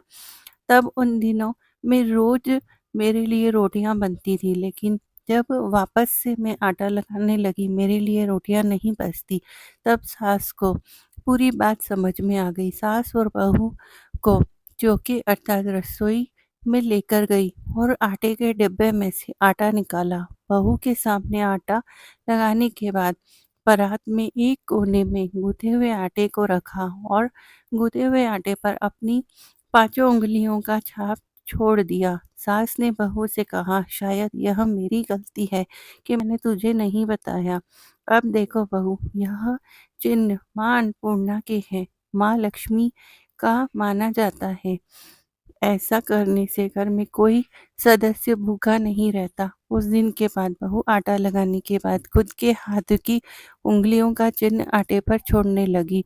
उस दिन से बहू के ऊपर भी माँ अन्नपूर्णा और माता लक्ष्मी प्रसन्न रहने लगी। अब उसके लिए भी रोटियां बचने लगी और वह भी भरपेट खाना खाने लगी। जय हो माँ अन्नपूर्णा की, जय हो माँ लक्ष्मी की। गूँथे हुए आटे पर 5 उँगलियों का निशान माँ अन्नपूर्णा और माँ लक्ष्मी की उँगलियों की छाप होती है। यदि आपको यह कथा अच्छी लगी हो तो इसे ज़्यादा से ज़्यादा शेयर कीजिए, चैनल को सब्सक्राइब कर लीजिए, बेल आइकन को प्रेस कर लीजिए, ताकि आने वाले वीडियोस का नोटिफिकेशन आपको मिलता रहे और अन्नपूर्णा माता की कृपा आप पर बनी रहे। धन्यवाद। इसकी उत्पन्ना एकादशी व्रत की कथा सुनाने जा रहे हैं। कथा को शुरू करने से पहले आप सभी से एक विनम्र निवेदन है कि कथा को बिना स्किप किए सुनिए, ताकि आपको इसका पूरा लाभ मिल सके। और साथ में यदि आपने अभी तक मेरे चैनल को सब्सक्राइब नहीं किया है तो जल्दी से सब्सक्राइब कर लीजिए, बेल आइकन को प्रेस कर लीजिए, ताकि आने वाले वीडियोस का नोटिफिकेशन आपको मिलता रहे। चलिए शुरू करते हैं हम कथा। आज मार्गशीर्ष मास के कृष्ण पक्ष की एकादशी तिथि है। इस एकादशी को उत्पन्ना एकादशी के नाम से जाना जाता है। कुछ स्थानों पर इसे उत्पन्ना ग्यारस भी कहते हैं। आज ही के दिन भगवान श्री हरि विष्णु के शरीर से एक देवी का जन्म हुआ था। भगवान विष्णु ने एकादशी को उत्पन्न होने के कारण उन्हें एकादशी देवी का नाम दिया। इन्हीं एकादशी माता को सभी एकादशियों की जननी कहा जाता है तथा इसी तिथि से एकादशी व्रत की शुरुआत हुई थी। स्वयं भगवान श्री कृष्ण जी ने कहा है कि एकादशी माता स्वयं भगवान विष्णु की साक्षात शक्ति है। इन्हीं एकादशी माता ने देवताओं के कष्ट को हरकर उन्हें सुख दिया, तो वह प्राणी मात्र को क्यों नहीं दे सकती है। सुख, समृद्धि, शांति और मोक्ष समस्त सुख सहज ही प्राप्त हो जाते हैं। आज के दिन जो भी एकादशी माता और उत्पन्ना एकादशी की व्रत कथा को सुनता है, उनके समस्त पाप कट जाते हैं तथा समस्त मनोकामनाओं की पूर्ति होती है। तो आज मैं आपको सुनाने जा रही हूँ उत्पन्ना एकादशी की बड़ी ही दुर्लभ कथा। इस कथा को सुनने के बाद भगवान विष्णु और माता की कथा को अवश्य सुनिए। तो आइए बड़ी ही श्रद्धा और प्रसन्न चित्त मन से भगवान श्री लक्ष्मी नारायण जी के चरणों का ध्यान करते हुए इन कथाओं को सुनते हैं। एक बार अर्जुन ने भगवान श्री कृष्ण से कहा कि हे प्रभु, अब आप मुझे उत्पन्ना एकादशी की व्रत कथा को सुनाइए। तब भगवान श्री कृष्ण जी बोले कि हे पार्थ, मैं तुम्हें उत्पन्ना एकादशी की व्रत कथा को सुनाता हूँ। इसे बड़े ध्यान पूर्वक श्रवण करो। सतयुग में एक महाभयंकर दैत्य हुआ। इसका नाम मूर था। उस दैत्य ने इंद्र आदि देवताओं पर विजय प्राप्त कर उन्हें उनके पद से हटा दिया। तब इंद्र ने भगवान शंकर से प्रार्थना की कि हे भोलेनाथ, हम सब देवताएं मूर नामक दैत्य के अत्याचारों से दुखी होकर मृत्यु लोक में अपना जीवन व्यतीत कर रहे हैं। राक्षसों के भय से हम बहुत दुख और कष्ट भोग रहे हैं। मैं स्वयं बहुत दुखी और भयभीत हूँ। अन्य देवताओं की तो बात ही क्या है। अतः हे कैलाशपति, कृपा करके आप मूर दैत्य के अत्याचारों से बचने का कोई उपाय बताइए। देवराज इंद्र की प्रार्थना सुन शंकर जी ने कहा कि हे देवेंद्र, आप भगवान श्री हरि के पास जाइए। मधु कैटव का संहार करने वाले भगवान विष्णु देवताओं को अवश्य इस भय से मुक्त करेंगे। महादेव जी के आदेशानुसार इंद्र तथा अन्य देवता क्षीर सागर गए, जहाँ पर भगवान श्री हरि विष्णु शेष शैया पर विराजमान थे। इंद्र सहित सभी देवताओं ने भगवान विष्णु के समक्ष उपस्थित होकर उनकी स्तुति की और बोले, हे तीनों लोकों के स्वामी, आप स्तुति करने योग्य हैं। हम सभी देवताओं का आपको कोटि कोटि प्रणाम है। हे दैत्यों के संहारक, हम आपकी शरण में हैं। आप हमारी रक्षा करें। हे त्रिलोकपति, हम सभी देवता दैत्यों के अत्याचारों से भयभीत होकर आपकी शरण में आए हैं। इस समय दैत्यों ने हमें स्वर्ग से निकाल दिया है और हम सभी देवता बड़ी ही दयनीय स्थिति में मृत्यु लोक पर विचरण कर रहे हैं। अब आप ही हमारे रक्षक हैं, हमारी रक्षा कीजिए। हे कैलाशपति, हे जगन्नाथ, हमारी रक्षा करें। देवताओं की करुण पुकार को सुनकर भगवान श्री हरि बोले, हे देवगणों, वह कौन सा दैत्य है जिसने देवताओं को जीत लिया है? आप सभी देवगण किसके भय से पृथ्वी लोक में भटक रहे हैं? क्या वह दैत्य इतना बलवान है कि जिसने इंद्र सहित सभी देवताओं को इतना भयभीत कर दिया है कि देवताओं को जीत लेगा? तुम निर्भय होकर मुझे सब हाल बताओ। भगवान विष्णु के इन सारे वचनों को सुनकर देवेंद्र ने कहा कि प्रभु, प्राचीन काल में ब्रह्मवश में उत्पन्न हुआ नाड़ी जंग नाम का एक असुर था, जिसका मूर नामक एक पुत्र है जो चंद्रावती में निवास करता है, जिसने अपने बल से मृत्यु लोक और देवलोक को जीत लिया है और सब देवताओं को देवलोक से निकालकर अपने दैत्य कुल के असुरों को इंद्र, अग्नि, यम, वरुण, चंद्रमा आदि को लोकपाल बना दिया है। वह स्वयं सूर्य बनकर पृथ्वी को तप दे रहा है। इस बलशाली भयानक असुर का संहार करके देवताओं की रक्षा करे। देवेंद्र के मुख से ऐसे वचन सुनकर भगवान विष्णु बोले, हे देवताओं, मैं अपने शत्रु का शीघ्र ही संहार करूंगा। आप सब इसी समय मेरे साथ चंद्रावती चलिए। देवताओं की पुकार पर भगवान विष्णु तुरंत ही उनके साथ चल दिए। उधर दैत्यराज मौर्य ने अपने तेज से जान लिया था कि भगवान विष्णु युद्ध की इच्छा से उसकी राजधानी की तरफ आ रहे हैं। अतः अपने राक्षस योद्धाओं के साथ वह भी युद्ध भूमि में आकर गरजने लगा। देखते ही देखते युद्ध शुरू हो गया। युद्ध शुरू होने पर अनगिनत असुर अनेक अस्त्रों शस्त्रों को धारण कर देवताओं से युद्ध करने लगे, किंतु देवताओं को पहले से ही डरे हुए थे, इसलिए अधिक देर तक राक्षसों के सामना न कर सके और भाग खड़े हुए। तब भगवान विष्णु स्वयं युद्ध भूमि में आ गए।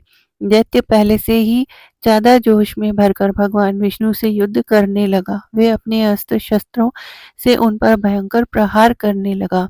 दैत्यों के आक्रमण वारों को श्री विष्णु अपने चक्र और गदा के प्रहार से नष्ट करने लगे। इसी युद्ध में अनेक दैत्य सदा के लिए मृत्यु की गोद में समा गए, किंतु दैत्यराज मूर्ख भगवान विष्णु के साथ निश्चल भाव से युद्ध करता रहा। उसका तो जैसे अभी बाल भी पाका नहीं हुआ था।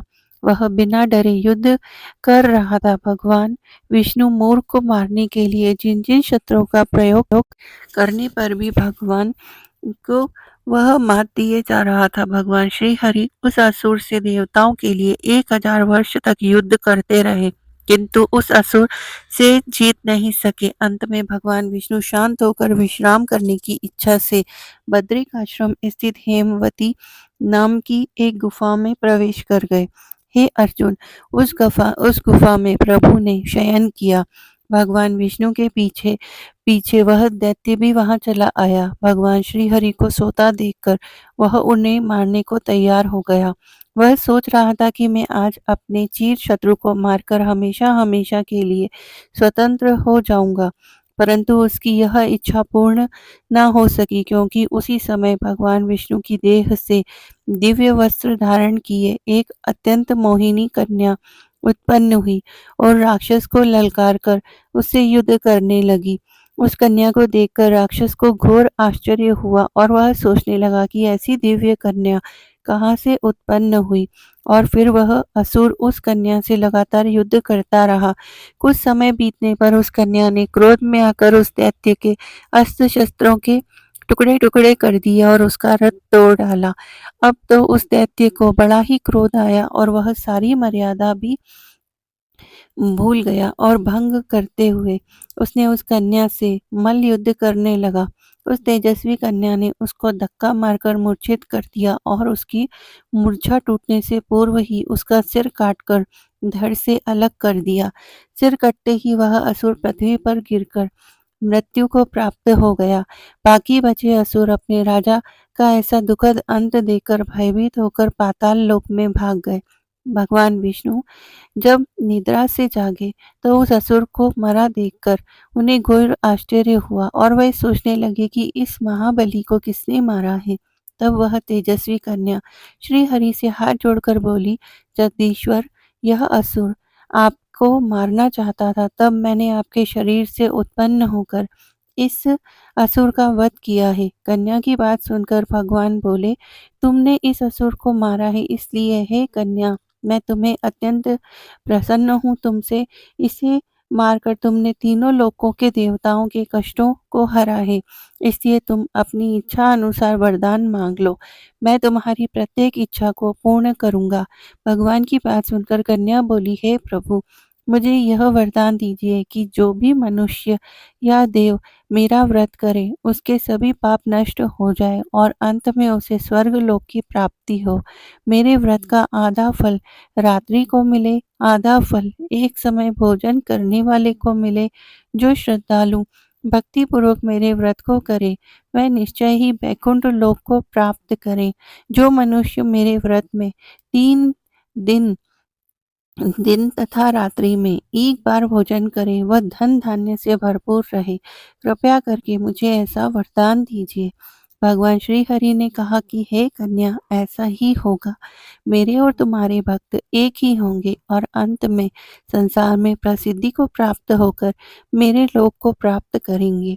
हे कल्याणी, तुम एकादशी को पैदा हुई हो, इसलिए तुम्हारा नाम भी एकादशी होगा, और क्योंकि तुम मेरे अंश से उत्पन्न हुई हो इसलिए संसार में तुम उत्पन्ना एकादशी के नाम से जानी जाओगी, तथा जो मनुष्य इस दिन व्रत करेंगे उनके समस्त पाप समूल नष्ट हो जाएंगे। तुम मेरे लिए अब तीज, अष्टमी, नवमी और चौदस से भी अधिक प्रिय हो। तुम्हारे व्रत का फल सब तीर्थों के फल से भी महान होगा।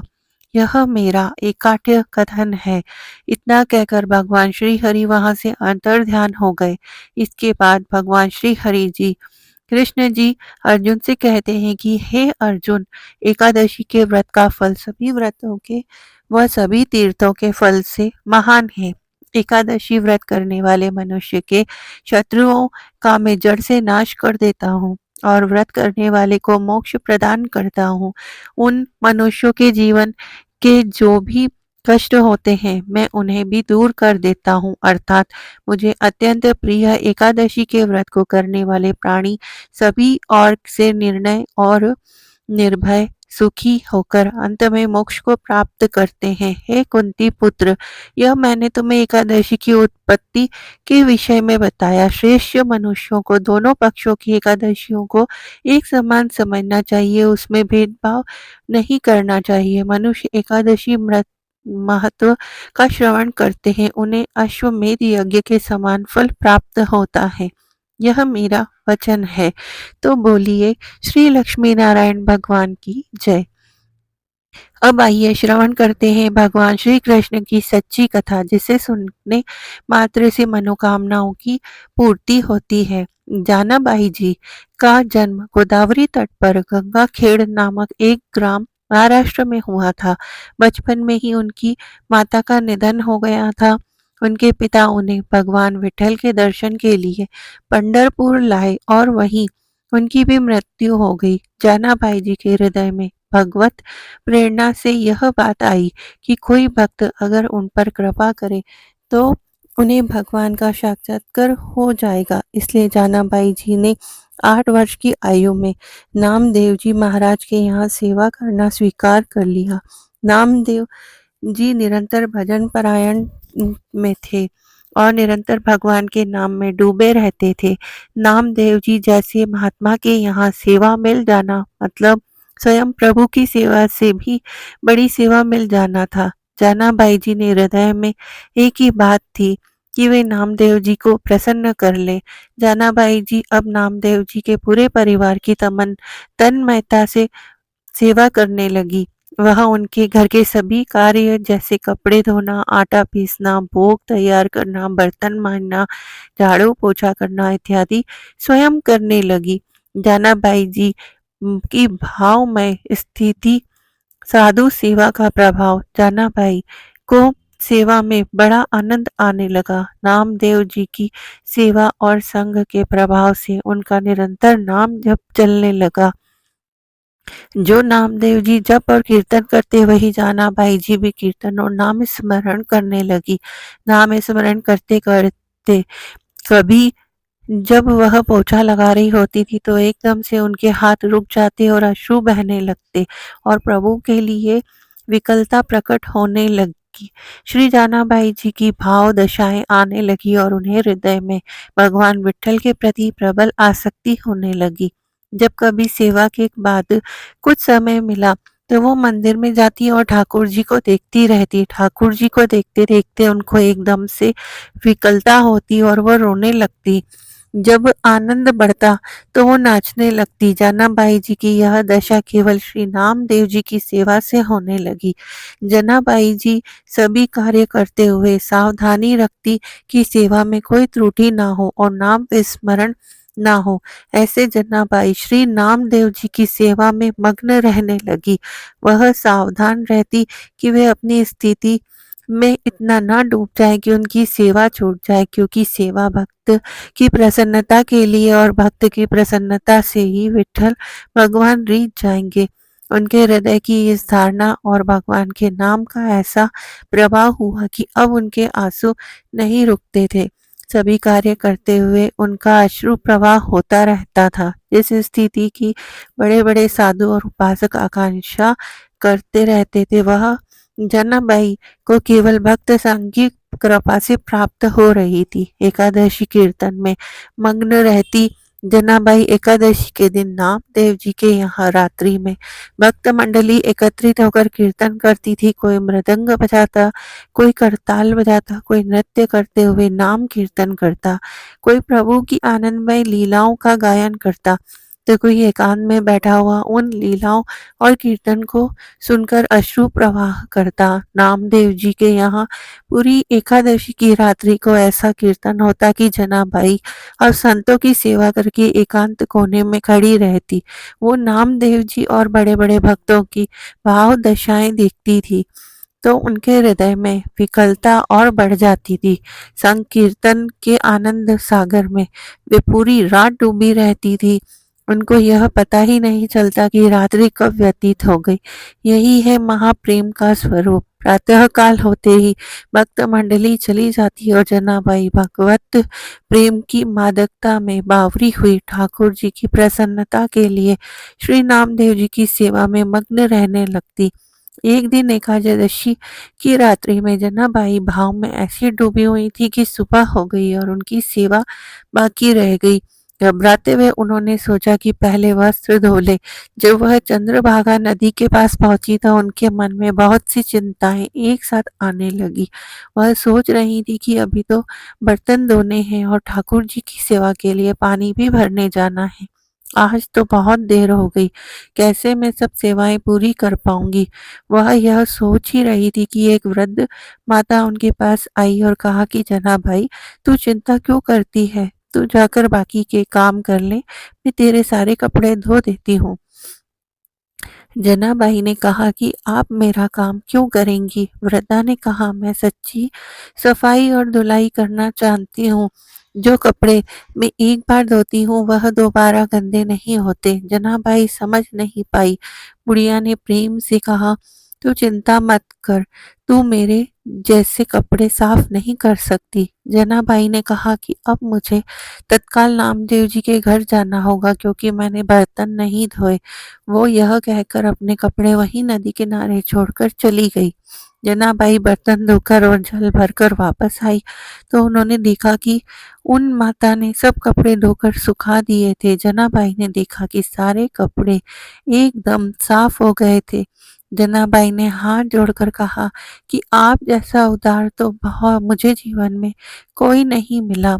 जनाबाई ने बोला कि मैं आपका बहुत आभार मानती हूँ। मैया ने कहा कि आभार की क्या बात है, मैं तो तुम्हारे ही हूँ और अपनों से आभार थोड़ी प्रकट करते हैं।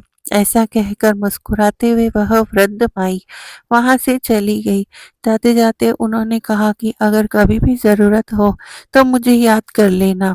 तुम जब याद करोगी तो मैं तुम्हारी सेवा में उपस्थित हो जाऊंगी।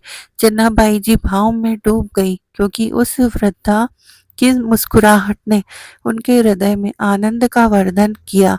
जब चेतना आई तो उन्होंने सोचा कि मैंने तो पूछा ही नहीं कि वो कहाँ रहती हैं और उनका नाम क्या है। उन्होंने आसपास देखा तो वृद्धा दिखाई नहीं दी। अब तो उनके हृदय में विकलता हुई कि शरीर तो इतना वृद्ध था उनका, फिर कैसे वो हवा की तरह भाग गई। वह कौन हो सकती है। उनका हृदय बड़ा व्याकुल था कि आखिरकार वह वृद्धा कौन थी और वो अपनी मुस्कुराहट से कैसा जादू कर गई कि मेरा चित्त बार बार उसी का चिंतन कर रहा है। जनाबाई गदगद कंठ से नामदेव जी के समीप गई और उनको पूरी घटना सुनाई। नामदेव जी ने तत्काल जनाबाई जी से कहा कि अरे, वह और कोई नहीं था, वह तो विट्ठल ही थे।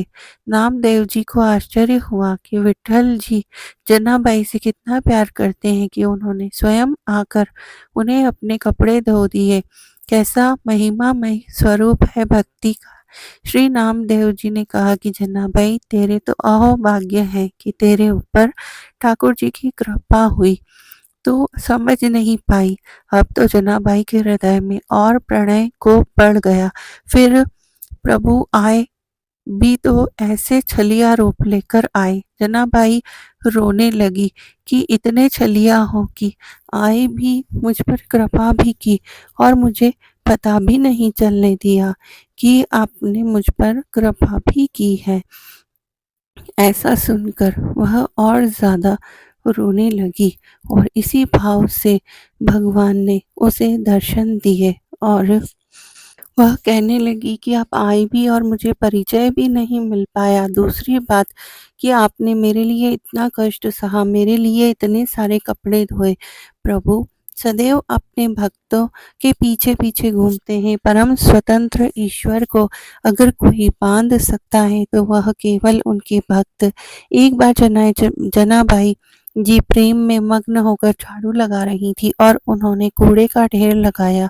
जब वह कूड़ा भरने के लिए आई तो उन्होंने देखा कि टोकरी के लिए हुए प्रभु खुद कूड़ा भर रहे हैं। अब तो बुढ़िया के रूप में नहीं आए थे, अब वह साक्षात विट्ठल के रूप में आए थे। चक्की में आटा पीसते हुए जनाबाई कभी कभी पद गाती हुए भाव में डूब जाती तो इस वजह से चक्की रुक जाती। सेवा में कहीं देर न हो जाए इसलिए ठाकुर जी स्वयं आकर चक्की पीसने लगते। प्रभु जनाबाई का अभंग सुनते रहते और जनाबाई जी प्रेम में मग्न रहती। जनाबाई जी घर में जब झाड़ू लगाती तो कचरा स्वयं विट्ठल भगवान उठाते। वह टोकरी को सर पर रखकर जनाबाई जी के पीछे पीछे डोलते। भक्ति की कैसी अद्भुत महिमा है। भक्त की भक्ति से प्रभु अधीन हो जाते हैं। बार बार विट्ठल जी यही कहते कि जनाबाई मैं तुम्हारा ऋणी हूँ, मैं कैसे कैसे यह ऋण उतार सकता हूँ, मुझे बता दो। तुम मेरे भक्त नामदेव की सेवा करती हो। जनाबाई अगर ओखली में धान कूटती तो प्रभु सामने खड़े होकर मुस्कुराते रहते। यह सब भक्त नामदेव जी की कृपा से हुआ। वे कहती हैं कि जब मैं नामदेव जी की दासी बनी, जब उनकी सेवा की, तो मैंने पाया कि दूसरा कोई है ही नहीं, एकमात्र मेरे विट्ठल ही चराचर जगत में व्याप्त हैं। वो स्वयंदेव मेरे सहयोग में है, मेरी सेवा में मेरे समीप है। यह सब मैं नामदेव जी की दास्ता में जान पाई। प्रभु मेरे पीछे पीछे डोल रहे हैं। यह सिर्फ नामदेव जी की दास्ता के कारण ही हुआ। एक दिन भगवान विट्ठल का बहुत महंगा आभूषण चोरी हो गया। जनाबाई जी सेवा करने के लिए मंदिर जाती थी। सबको संदेह हो गया कि जनाबाई जी ने ही वो आभूषण चोरी किया होगा। यह बात चारों तरफ आग की तरह फैल गई। जनाबाई को लोग कलंकित करने लगे कि ये बहुत भक्त बनती है, लेकिन देखो इसने ठाकुर जी का आभूषण चुरा लिया। जनाबाई जी को सभी ने बुलाया गया और पूछा गया कि तुमने हाथ चुराया क्या। जनाबाई जी ने कहा कि मेरे प्राण धन श्री विट्ठल भगवान है, मैं उनका हार क्यों चुराऊंगी, वह खुद मेरे हैं, मुझे हार चुराने की कोई ज़रूरत नहीं है। भक्त की भावनाओं को तो कोई भक्त ही समझ सकता है। जनाबाई जी ने शपथ खाकर कहा कि मैंने ये रत्न का आभूषण नहीं चुराया है। किसी ने जनाबाई जी की बात पर विश्वास नहीं किया। राजा ने जनाबाई जी को सूली की सजा दे दी। सूली पर चढ़ाने के लिए जनाबाई का हाथ बांधकर चंद्रभागा नदी के तट पर ले जाया गया। जनाबाई जी के हृदय में आया कि बहुत बढ़िया, जैसे विट्ठल जी की इच्छा। वह बस विट्ठल विट्ठल जपने लगी। जैसे जैसे वो विट्ठल बोलती वैसे वैसे सूली अर्थात नुकीला लोहा का डंडा पिघलता जाता। ऐसा होते होते पूरी सूली पिघल गई। सब आश्चर्यचकित हो गए। राज सैनिकों ने जनाबाई को प्रणाम किया और उनसे क्षमा मांगी। यह लीला तो प्रभाव दिखाने के लिए हुई।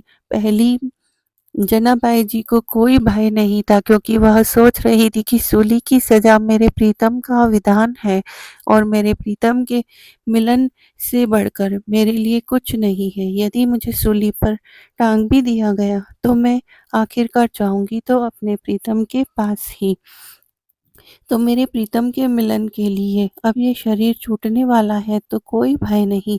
और दूसरी बात यह कि एक भक्त कितनी महिमा से युक्त होता है कि इससे प्रभु दिखाते हैं कि उनके भक्त को प्रकृति का कोई प्रहार विचलित नहीं कर सकता, नष्ट नहीं कर सकता। एक बार कबीरदास जी महाराज श्री नामदेव जी के दर्शन करने के लिए जा रहे थे। उन्होंने देखा कि शोरगुल हो रहा था, तो किसी से पूछा कि क्या हो रहा है, तो उन्होंने बताया कि जनाबाई जी किसी स्त्री से लड़ रही हैं। कबीरदास जी ने पूछा कि जनाबाई कौन है, तो उन्होंने बताया कि वह नामदेव जी की सेवा में रहती है। वह नजदीक गए तो पता चला कि लड़ाई गोबर के कंडों पर हो रही है। उनके मन में विचार आया कि एक भक्त कंडों के लिए कैसे लड़ सकता है। वह ऐसे ही आनंद मग्न होकर उनका झगड़ा सुनने लगे। वह दूसरी स्त्री कह रही थी कि कंडा मेरा है। जनाबाई ने कहा नहीं, मेरा कंडा है। उस स्त्री ने जनाबाई से पूछा कि तेरे कंडे की पहचान क्या है? तो जनाबाई जी ने बोला कि कान में लगा के सुनो, मेरा कंडा बोल रहा है विट्ठल विट्ठल। यह आश्चर्य की बात है, जड़ वस्तु से नाम गूंजने लगा। जब सामने वाली स्त्री ने भी सहमति दी कि कंडे से विट्ठल विट्ठल सुनाई दे रहा है, तो कबीरदास जी को लगा कि देखा जाए तो यह बात कितनी सच है। कबीरदास जी ने भी कंडे को कान पर लगाया तो विट्ठल विट्ठल सुनाई दिया। उन्होंने जनाबाई जी के चरणों में प्रणाम किया। कबीरदास जी ने सोचा कि कितने महान हैं नामदेव जी, कि उनकी सेवा में रहने वाली दासी के लिए भी ऐसा भाग्य है कि जिस चीज को छू लेती है वो विट्ठल विट्ठल बोलने लगी।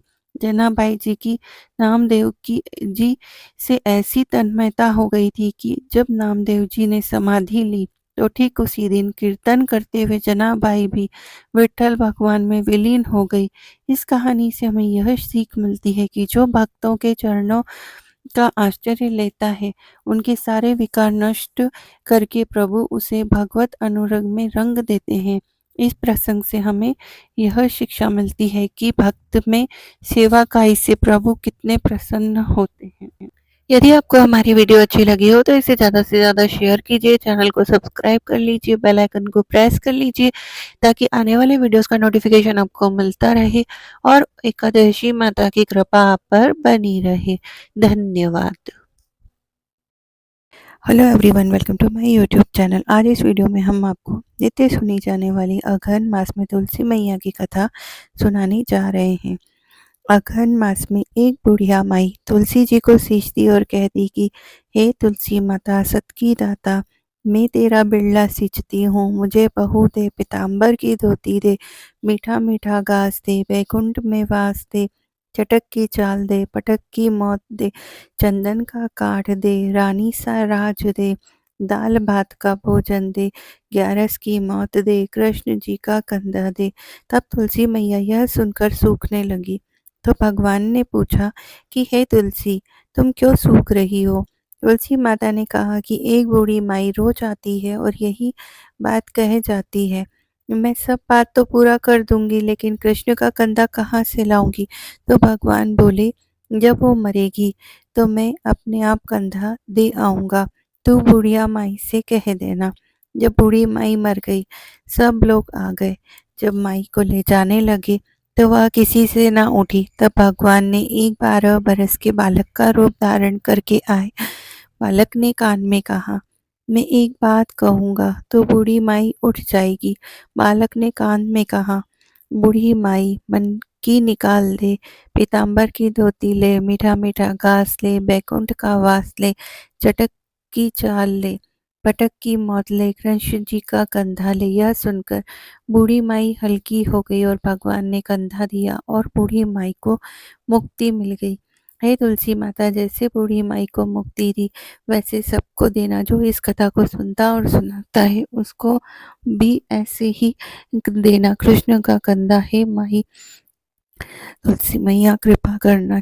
इस वीडियो यदि ये कथा अच्छी लगी हो तो इसे ज़्यादा से ज़्यादा शेयर कीजिए, चैनल को सब्सक्राइब कर लीजिए, बेल आइकन को प्रेस कर लीजिए ताकि आने वाले वीडियोस का नोटिफिकेशन आपको मिलता रहे। धन्यवाद।